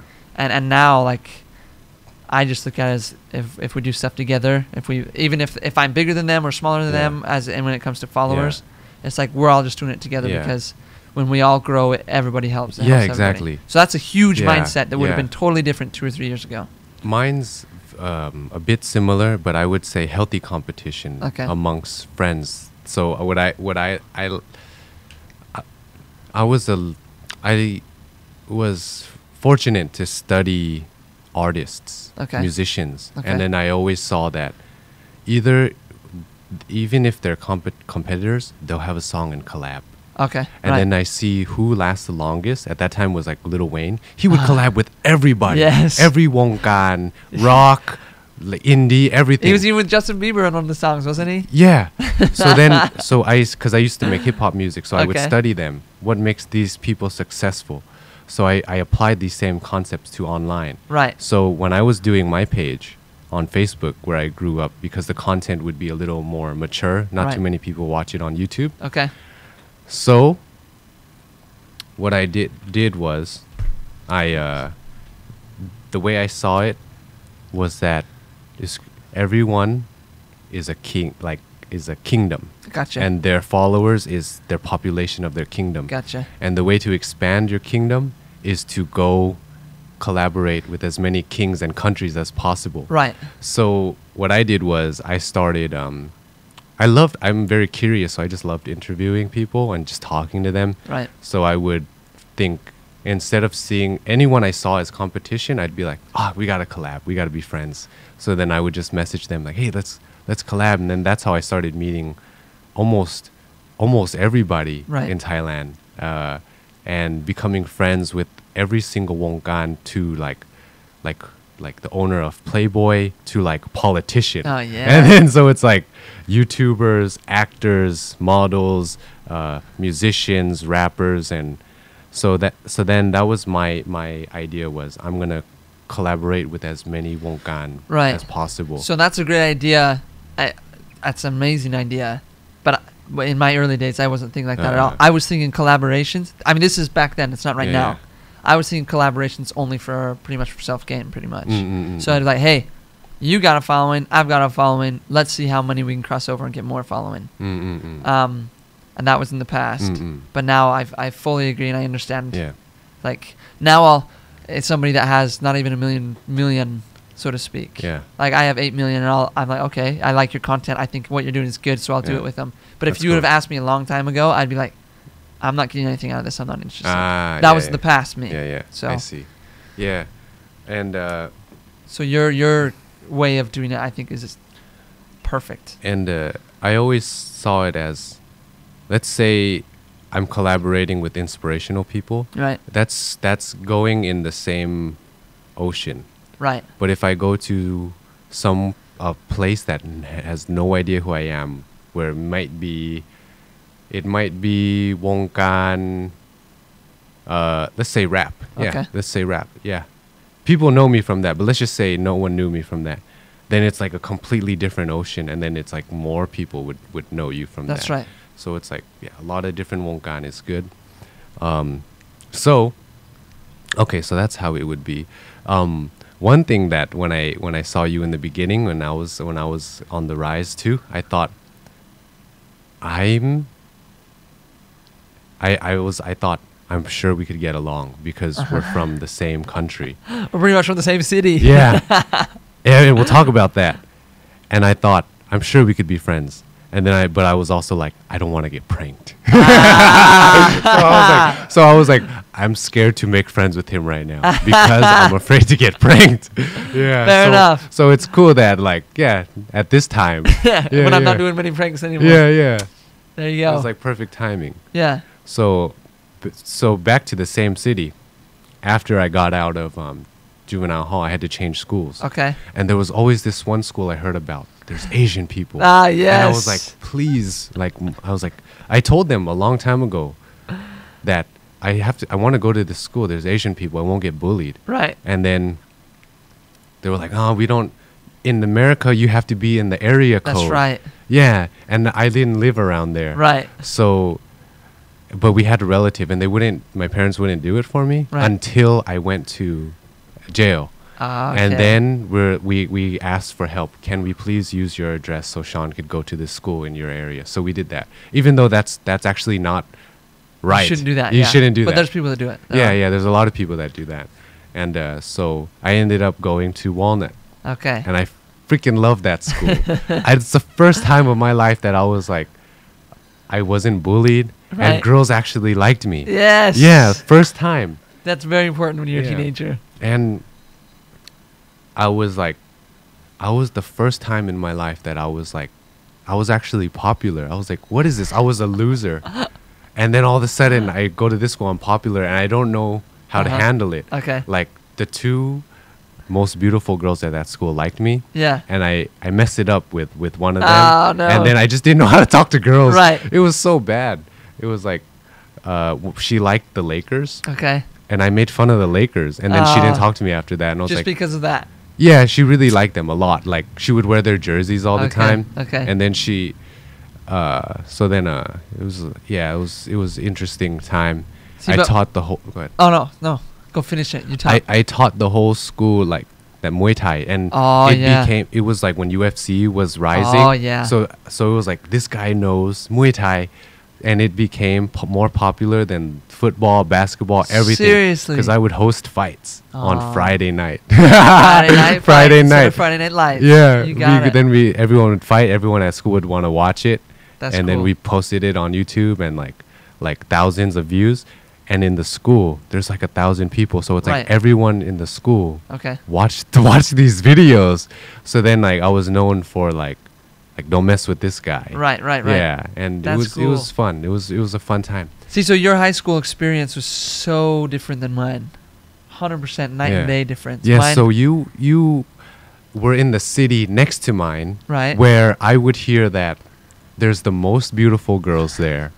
They have like nice cars. They were very rich. Yeah, people. Ayala, right? Yeah. I would have friends from that school. They're like, they would like to hang out with people from Ayala because they're so beautiful. Like the girls over there were so beautiful. Was that true? There were a lot of pretty I've people seen there. Pictures and I was like, what is this? Okay, well, so I don't even know. Well, the reason I went to that school was specifically for drumming. Drumming. That's why I chose that school. And we lived in it was just me and my stepdad, just in one tiny small apartment.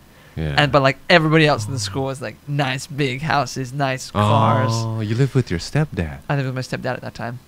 That's a whole other story. Yeah, yeah. But my high school experience, not a lot of people believe me, especially when they see my YouTube videos. I was 4.0 student. I believe that. A plus. Technically in California you can have over 4.0. Like so I was like a 4.2, I think. Yeah, you can.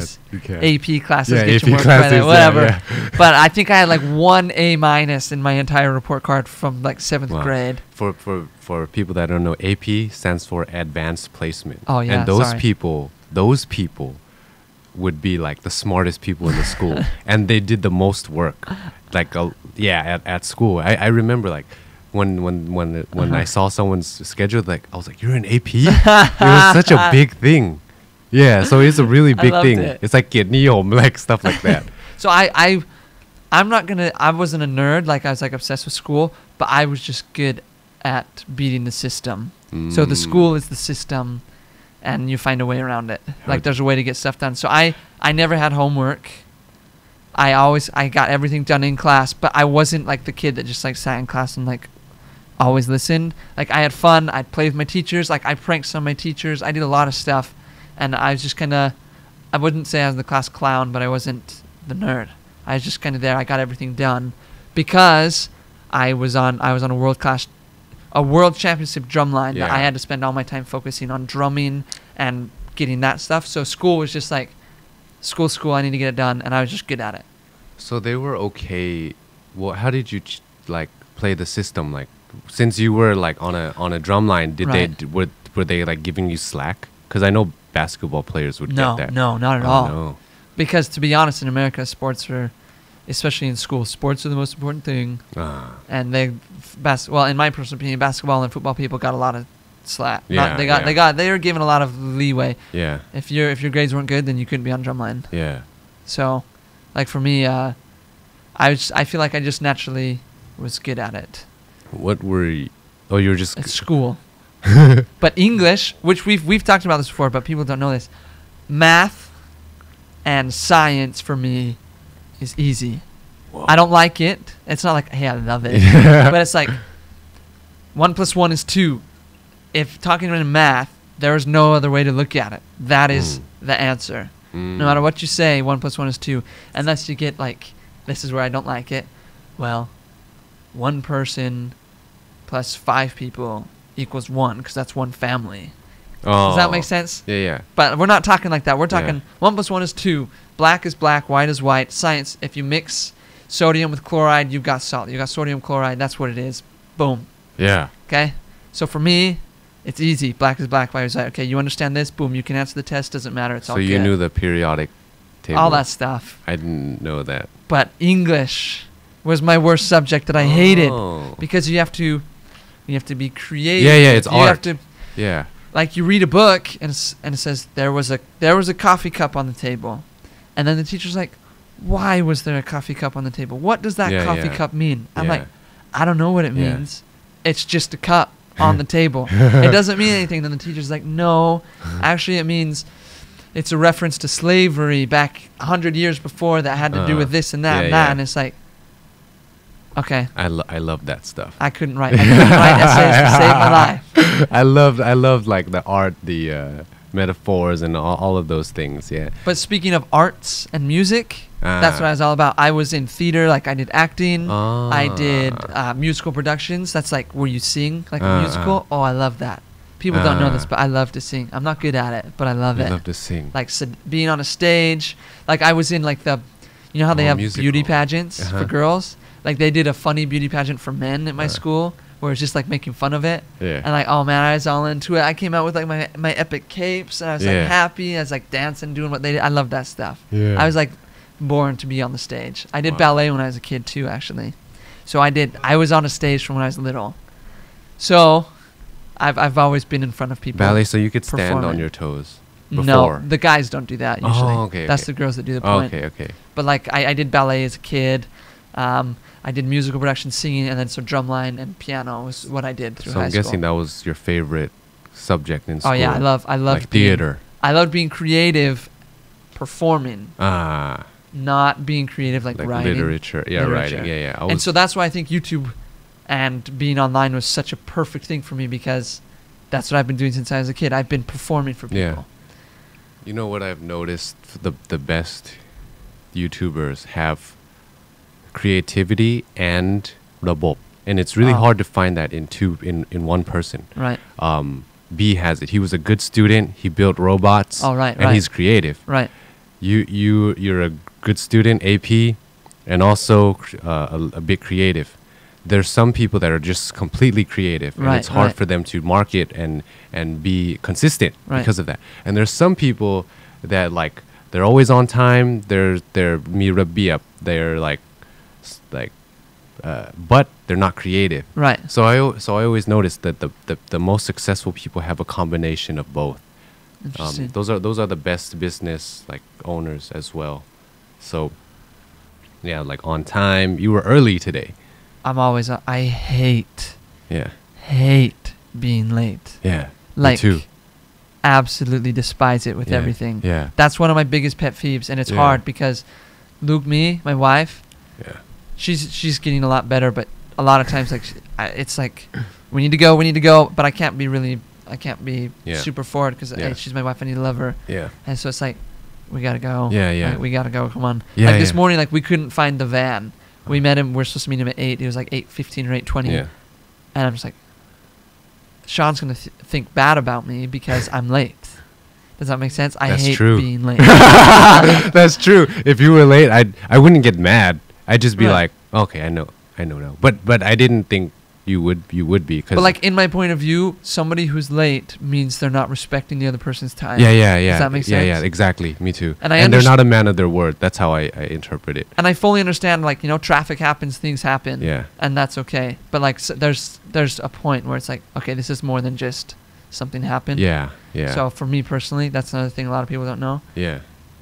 Time is everything. Yeah, exactly. And I get so mad, like it. What makes you mad? Let's hear this. If I was late, like the most recent time that I was really mad was I was supposed to have a meeting with this company, and left early. Okay. But the driver there's a way to go this way, but the driver went this way, and then traffic, and I took a nap, and I woke up, and I saw I'm 40 minutes late. Oh shoot! And I woke up, and then I was like, I've told Peach, and I feel bad for Peach. I was like, I've never been this late in my life. Oh no! And then I was like, he went this way, and then I didn't want to hit because it's his van. I rented a van. Right. I pounded on my leg. Right. And I was like, what the fuck? And then I was like, I just I kept hitting myself. Right. I was like, I've never been this late, and just like, and then I would do this, like hit the air, and then but I still it's funny that I'm mad, but yung mi sati. Right. I'm not hitting his shit. I'm not hitting his car. I'm hitting myself, and and I was just like, I didn't like it. I hate being late when I'm late. I feel so bad 5 minutes late, but in Thailand I give myself a little bit of like, okay, like, right, this okay, it's in their culture, it's okay. Okay, let's talk about mad for a second. Have you ever, not before when you were younger, have you ever been so mad that you've done something that you've regretted? Like after? So let's say a second ago, if you weren't hitting yourself and you start hitting this van, when you calm down, you're like, I shouldn't have done that. I would have, but no, I haven't been mad, and I regret because, because I feel like I've taken a lot of anger management classes. Right, how to deal with it all. So, but and I have no regrets. No. That's good, because there's a lot of people who can't say that. Yeah. A lot of people. How about you?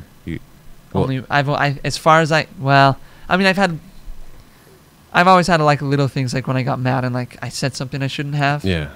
Oh, okay. But as in like physically reacting out, I've only ever had one thing. Oh. And it's not to anybody else. There was just one day, everything was happening, everything was going bad. I had to leave somewhere. I was going to another country. Yeah. Everything just broke down that day. And then right before I went to the airport, I got a really bad call. And I can't even believe I'm saying this on a podcast. I got so mad, I threw my phone at the couch. Oh. Because it's the couch. It's not going to break.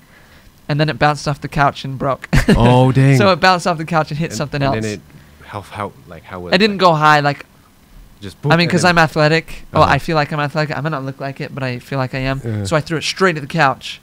And then it bounced off the couch and hit the ground and broke my phone. Oh, man. That's the only thing I've ever... but there's nobody around. Yeah. I mean, there have been a few times when I was... Yeah. Yeah. I don't know why I'm confessing all of my bad things. I'm not. But like... Something happens in this room. People do that. It's good. It's good to talk. Good. That's why I like podcasts. Yeah. But like... No. That's probably the only one I can think about. I mean, there's times when I was younger and I was at the team, I'd get mad about some stuff, but I've learned how to control that a lot. Yeah, that's good. In my house, there's a bunch of holes in the wall, some broken doors. There's pictures that cover the holes in the wall. And it's crazy that... Wait, holes in the wall because you punched the wall? Yeah, because I punched the wall, yeah. Okay. And kicked doors and stuff. Oh, wow. See, so I've never gone to that. Yeah. Never, ever. The thing is, though, like... I have something where there's actually a part of the brain that makes you more emotional. Okay. It's called the amygdala. And I have this thing called Asperger's. I don't know if I told you. I know what Asperger's is, but I didn't know you had that. Yeah, I have that, but I'm trained. Like, before I couldn't read facial expressions or tell when someone's bored or someone really wants to bully me. Okay.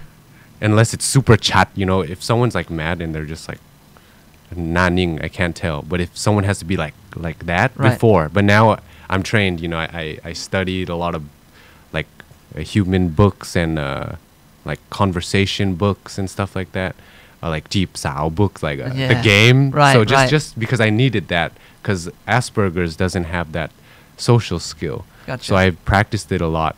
But Asperger's has most of them have a bigger amygdala. Okay. So it kind of makes sense that I would be like getting angry and not being able to control it. So just to make this clear, you've like punched walls and kicked doors. You've done that. Yeah. There's holes in doors and walls at my house. They haven't even fixed it. Really? I went back and visited last year with Kun Kao. Stayed at my house and like even now, but I realized something. Right. Being here, I broke nothing. Okay. But when I go back and visit my parents, like at that trip too, I punched the wall. I mean, the hole in a cabinet. Like, it was because, like I was having an event there, and my mom just kept like, trying to help, and I told her, no, I got this. Right. And then she's like, I just woke up. And I didn't eat yet. I was getting breakfast, making it, and then she comes down and she starts talking about like, oh, I just did this for this event. I'm called. You got to do this and blah blah blah. And I was like, I told you I got it. And then like she's like, what did she say? My mom said, there's this brachot word in Thai. It's like you say something, trying to make them mad. Right. Like, You're egging them on. Yeah. And then I just punched the cabinet, and there was a hole in the cabinet, and then I felt like I realized that what if there's a bunch of holes in this wall because of my relationship with my parents. Oh. Because me being anywhere else, I don't break anything. Gotcha. Yeah. So it's like when I'm angry, like my wife knows to like she knows how to calm me down. She knows what to do. Like, don't egg me on. Right. But my mom does it. Gotcha. My mom eggs me on. Okay. But I felt bad. Like, the word that really got me was my mom was like, I don't have the money. It's like, แม่ไม่มีปัญญาซ่อม But I can't fix it. I don't have money to fix this. Right. So I got a screwdriver. I unscrewed it, and then I bought a new one. Yeah. So it was interesting. And my friend's a psychologist. He came downstairs, and I was like, I got to show you something. And then he looked at it, and he's like, I understand. I understand. He's like a psychologist, like just calm. Yeah. So funny. Anger management. So anybody at home, learn to figure out what sets you off and figure out a way to deal with it. Yeah, and it's good to see someone that can teach you how to manage your anger and stay away from the things that make you angry. It's almost time to go, but I want to get this last one, which is, I think it'd be fun to talk about because I want to see if it's similar. The culture differences from America and Thailand. So Uh-huh. one is being late, right? We hate being late, and like we automatically just judge someone who's late because of where we're from, right? Okay. But then I also learned that this is Thailand, you know. So it's like it's a different culture. So I Right. am more forgiving, but still it's like I don't like it because I interpret it as you're not being Respectful of the other person's time. and a man of your word. I love it when because I'm someone that if I say something, it's gonna happen. I'm gonna do it for Right. sure. Right. Because we're taught that there. But then when they're late here, so I want to ask you, what culture differences have you noticed? That's a hard put me on the spot question. Yeah, There's a lot of good things that I really like about the culture here. yeah. Just to think, just off the top of my head. Shoot, I don't know right now. Well, okay, I'll That's give you like a some hard question. examples. Okay. Like one thing that I love is they're humble here, Okay. more humble than there, of course. But a funny one is the distance. I don't know if you noticed this too, but the distance of speaking. But you've been here for so long, I don't know if you forgot, but in America, When you're talking to somebody like standing next to each other. yeah, Okay. like in America, I remember being close, like close speaking. So I did that in Thailand, and I noticed everyone would take a step back, and then I would I've never be- noticed that before. yeah. I'll have to look at it. Yeah, and then when I went back to America after being here, I would stand the Thai distance away, and people would step up really close, and I had this urge to step back, and I was like, oh no, I can't do that because we're in America. This is how close they. I've never noticed that before. But now that you've said it, I'm gonna be looking out for that. Yeah. I know that there's actually a lot of things like this. There's a lot of differences. Here's a big one. Feet. In America, I open and close doors with my feet. Oh yeah, I- yeah. I do everything with my feet. Like for the example, just the other day, I was in England. I was with my wife and my brother-in-law, and there was another Thai person with us, and then we had a few foreigners with us, and foreigners as in local English people from England. Yeah. And it was cold outside. I had my hands in my pocket, and I pointed to the other person with my foot. I was like, "Hey, how are you doing?" And it was the Thai person. Oh. And then my wife and my brother-in-law were like, "What are you doing? You can't do that. Like, you gotta respect them. They're older than you." I was like, "I'm sorry. We're here in this. Like, we're in England. It's cold. I didn't want to take my hand out and be like, 'Hey, how are you doing?' Or like call a name. It's just like I pointed to with my foot." Yeah. Well, whereas over there, like in America, I open my door. I open the door with my feet. If you're holding something, you kick it open. Yeah. You close it with your foot. Yeah. But here, like, Yeah. definitely don't do that. And Yeah. I like it. There's a lot of good things about it. Yeah. That's like one of the small funny things. Yeah, that's a small funny thing that it was funny.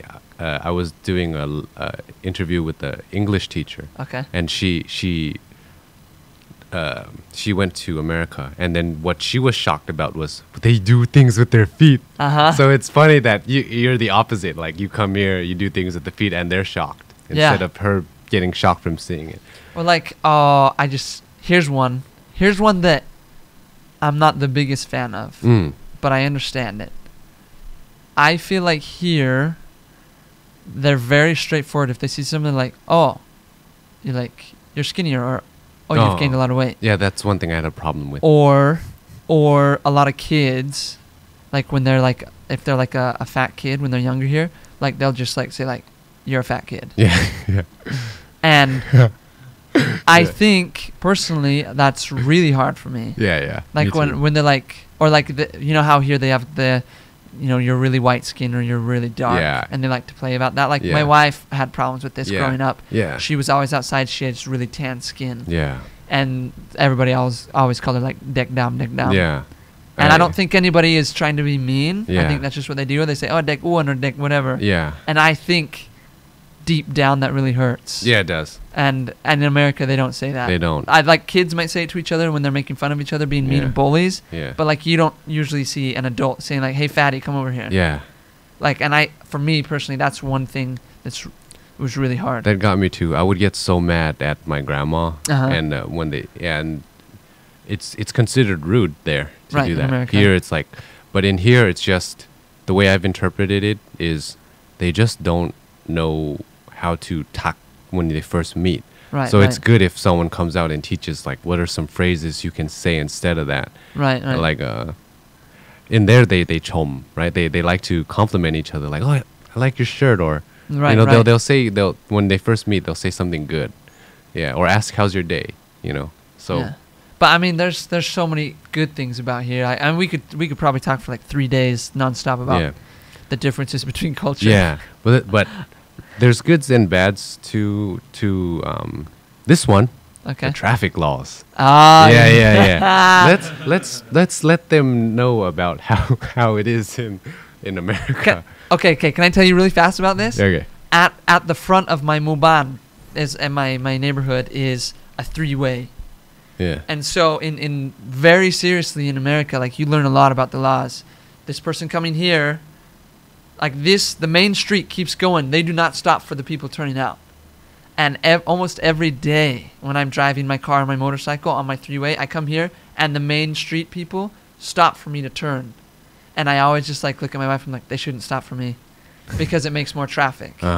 And like just little things like that for me. Like Yeah. I love, there's a lot of things I love about the traffic here, but there's some things Yeah. that kills me. Yeah. That 3-way because I see it every day. Yeah. Like the things I love is it's more lenient. Oh, You can definitely. just drive fast. You can just whoop whoop. Yeah. It seems funner to drive here, but the roads are not as good.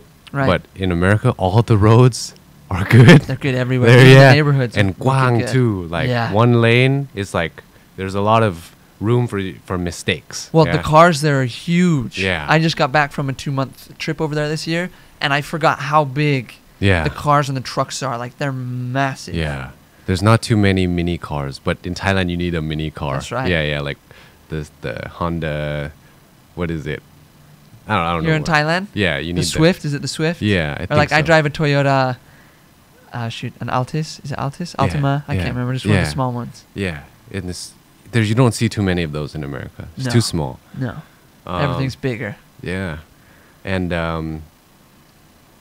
the traffic laws, like it's hard. They have to experience it, but ทุกอย่างเป็นระเบียบ and like if there's someone that wants to turn left, Right. they turn on their signal and the other person would slow down and let them go. Right. But in Thailand, if you turn it on, they know like, oh, I gotta get past this guy. Yes. Yeah. So then you gotta kind of turn it on and turn right away. Right. So that's one big difference, and they're more courteous there. Like if people are crossing the street, we stop. Oh It's well, a- what they say is the pedestrian always has the right of way. Yeah. Always. Yeah. But in here it's different. The Right. car has the right of way. Uh-huh. So that's one big difference.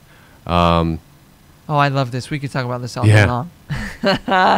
And the police. The police there's always police cars making sure people are driving good. That's but in right. Thailand, there's no police cars doing that. There's just Right. police stops. Well, right, and also you'll see police pull people over in America that are going too fast. Yeah. But here, I don't think I've ever seen. Yeah. I think they have the traffic cameras, which is good. Yeah. Traffic But- cameras. Yeah, just different stuff, but it's Yeah. And it's just good for them to, like, you know, I want, like, for them to know, like, yeah, when I went back, I was like, there's police here. There's Uh-huh. a police here. Like, everywhere I go, there's, like, a policeman. Right. So no one's breaking the traffic laws. So that's really cool. I think that's one good thing about. That's why I love world travel. Especially, I feel like Americans need to get out of the America bubble. The more they travel around the world, the more. I mean, everybody, even here for Thai people, the more you travel, the more you get to see, and the more you understand just Yeah. humanity as a whole. That we're not as different as everybody thinks. Even Yeah. though we have small culture things that are different, which are great, and that's what makes us individual. But that's why I like travel so much, because you get to see this kind of stuff of the Yeah. differences between cultures. Yeah. All right. Well, that was awesome. I'm glad we did this. Oh, I am too. Thanks for letting me Yeah. be here. And so we're going to go give a talk at my cafe in Woo. Chiang Mai, Tao Cafe. This one is about doing tamsil online, doing online content. Right. And Nate will be a guest speaker today. We'll see how that goes. I'll do my And- best. Um, Don't forget to follow Idol Fight, February 22nd. Yes, Idol Fight. It's gonna be the biggest online event in Thailand that we've ever put on, Yeah. and you gotta cheer me Yeah. and my opponent. I want a good fight. I met the guy you're fighting. Uh huh. What the hell? Oppa, right? Yeah. I met him. He like we met. He's like he. I like him. He was telling me Yeah, like he's a great guy. He's like I actually really do like him. like you're the most handsome YouTuber, and he's like he's filming, and then he's like Sean. That's him. That's him. Yeah. He's a great guy. Yeah. And like I actually send him messages a lot. I was like, hey man, make sure you're practicing, because I want it to be like a good fight. Yeah. So Yeah. don't forget to follow February 22nd. Has he been practicing?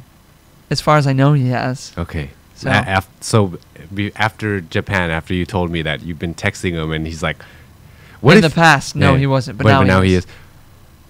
That'd be crazy, because my strategy would be I would just like tell my opponent I'm not doing anything, just so they would underestimate me, because the best gift you can give to your opponent is underestimating them. Right. Second is getting angry.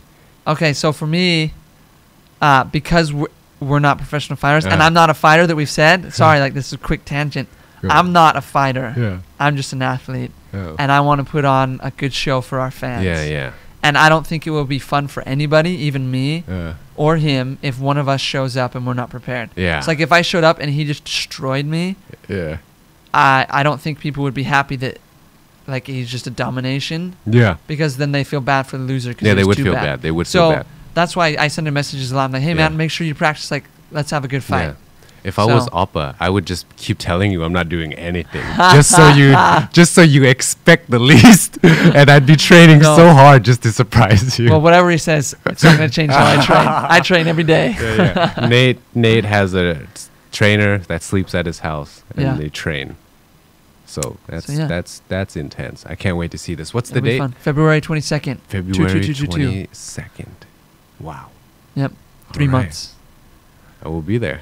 Thanks. I will be there. Wow. And I saw who's that guy? The channel gay guy Slider. Oh, Sprite. Sprite is fighting. Sprite's fight. Oh, okay. So you want to talk a little bit about the fight? I thought we had to go. No, it's okay. Okay. Sprite's fighting Udai. Udai. And these two are known online as Ajan Kimo, Gap Luxit Kimo. So that's kind of like what's the best word to say? Like being one of them's known to be very cocky, and the other guy claims that he's learned from the first guy. Does that make sense? Or very arrogant. The first guy's known as being very arrogant, and the other guy said like, "Hey, like I've learned all my arrogance from him." So this is kind of like the student versus the teacher fight, so to speak. It's gonna be. I'm so excited for it. So every fight, I'm so excited for it. So you're the main event, and then Sprite is the co. Yeah, the co-main event. And then any other interesting cards? All of them. All of them. In total, there's 9 fights in one night. And in total, I think all 18 channels have over 50 million followers together. Wow. And I'm so excited for every single one. Nuts. It's gonna be big. So crazy. You know, one reason that I always joke about is that, well, first of all, my head, right? But I feel bad too if I'm to fight like a YouTuber. Right. Well, you'd have a huge advantage. Yeah, because I always play those machines. You should try it. I would always like break the machine, like max it out. Yeah, max it out, and then I just think, what if that was a face of a kid YouTuber? That would just look so bad. Right. So if you just dominate, nobody would be happy. Brain damage. Yeah, just boom, and then his head just goes. Oh my god. And then on the other hand, if I lose, right, then it's a lose-lose, because it's like I'm supposed to win. Right. If I lose, then I lose. Okay, so here's where, and I've never talked about this. This is where my pressure is, because I think everybody is expecting me to win. Yeah. Well, so far that I've talked about, or that I've talked with, a lot of them say, "Oh, you're gonna win," and I'm not a fighter. Like I've said many times, I never got in any fights. I never did anything. Yeah. But I think just because athletically I like to play stuff, people just expect me to be good at fighting, and I'm not. I'm not a good fighter. Like when I've been practicing, like I get a punch to the face and I'm just like, I'm done. Yeah. Like I've a few of these practices, I'm just like, why am I even doing this? And so I've got this pressure on me right now. It's like, especially with my fans, they're all like, oh, Nate's gonna win. He's gonna win. He's gonna win. And I'm just like, oh crap. Have you been chopping water? Not yet. You mean for the eyes? Yeah. So you don't flinch when someone punches you. I haven't done that, but we're just practicing on not flinching when he punches my stomach. Oh, okay. Like he just comes to my stomach and I'm like, Oh, totally okay. bad because Yeah, I'm not yeah. a fighter. Uh-huh. And like for example, when we do sparring, like when I know I've got the upper edge on somebody, just the other day I did a sparring session and he turned and I was just like ready. He turned this way, so I had a wide open shot of his face. I was Yeah. ready to go in, and like just I couldn't do it Oh. because I feel bad. Like I knew I had the upper hand and everything. Oh, crazy. And I know that's sparring. You're not supposed Yeah, to go yeah. all out, but Yeah, yeah. still. Yeah. So for me, you're talking about it's a lose-lose. Yeah.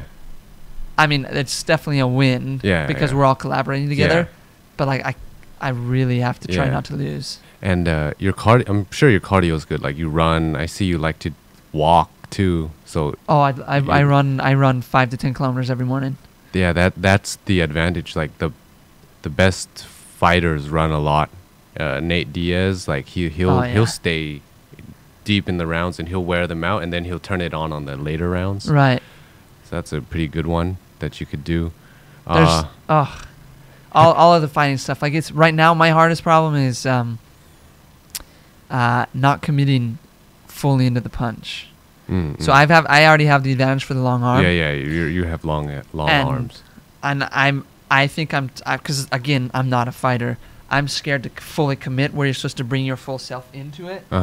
So sometimes I'm kind of like this, which is really bad. Because one, there's no power to it, and then it's not, you're not getting your full extension. You're not protecting yourself. So I'm like this, leaving my chin open. Because I'm not a fighter. So it's been quite that's why I have so much respect. When I said earlier, when somebody says they're a fighter, instant respect goes up. Because it takes a lot to fight, and I'm not a fighter. But I'm doing it for the charity. I'm doing it for the fans, for the entertainment, and it's just a good test for myself to learn something new. I love it.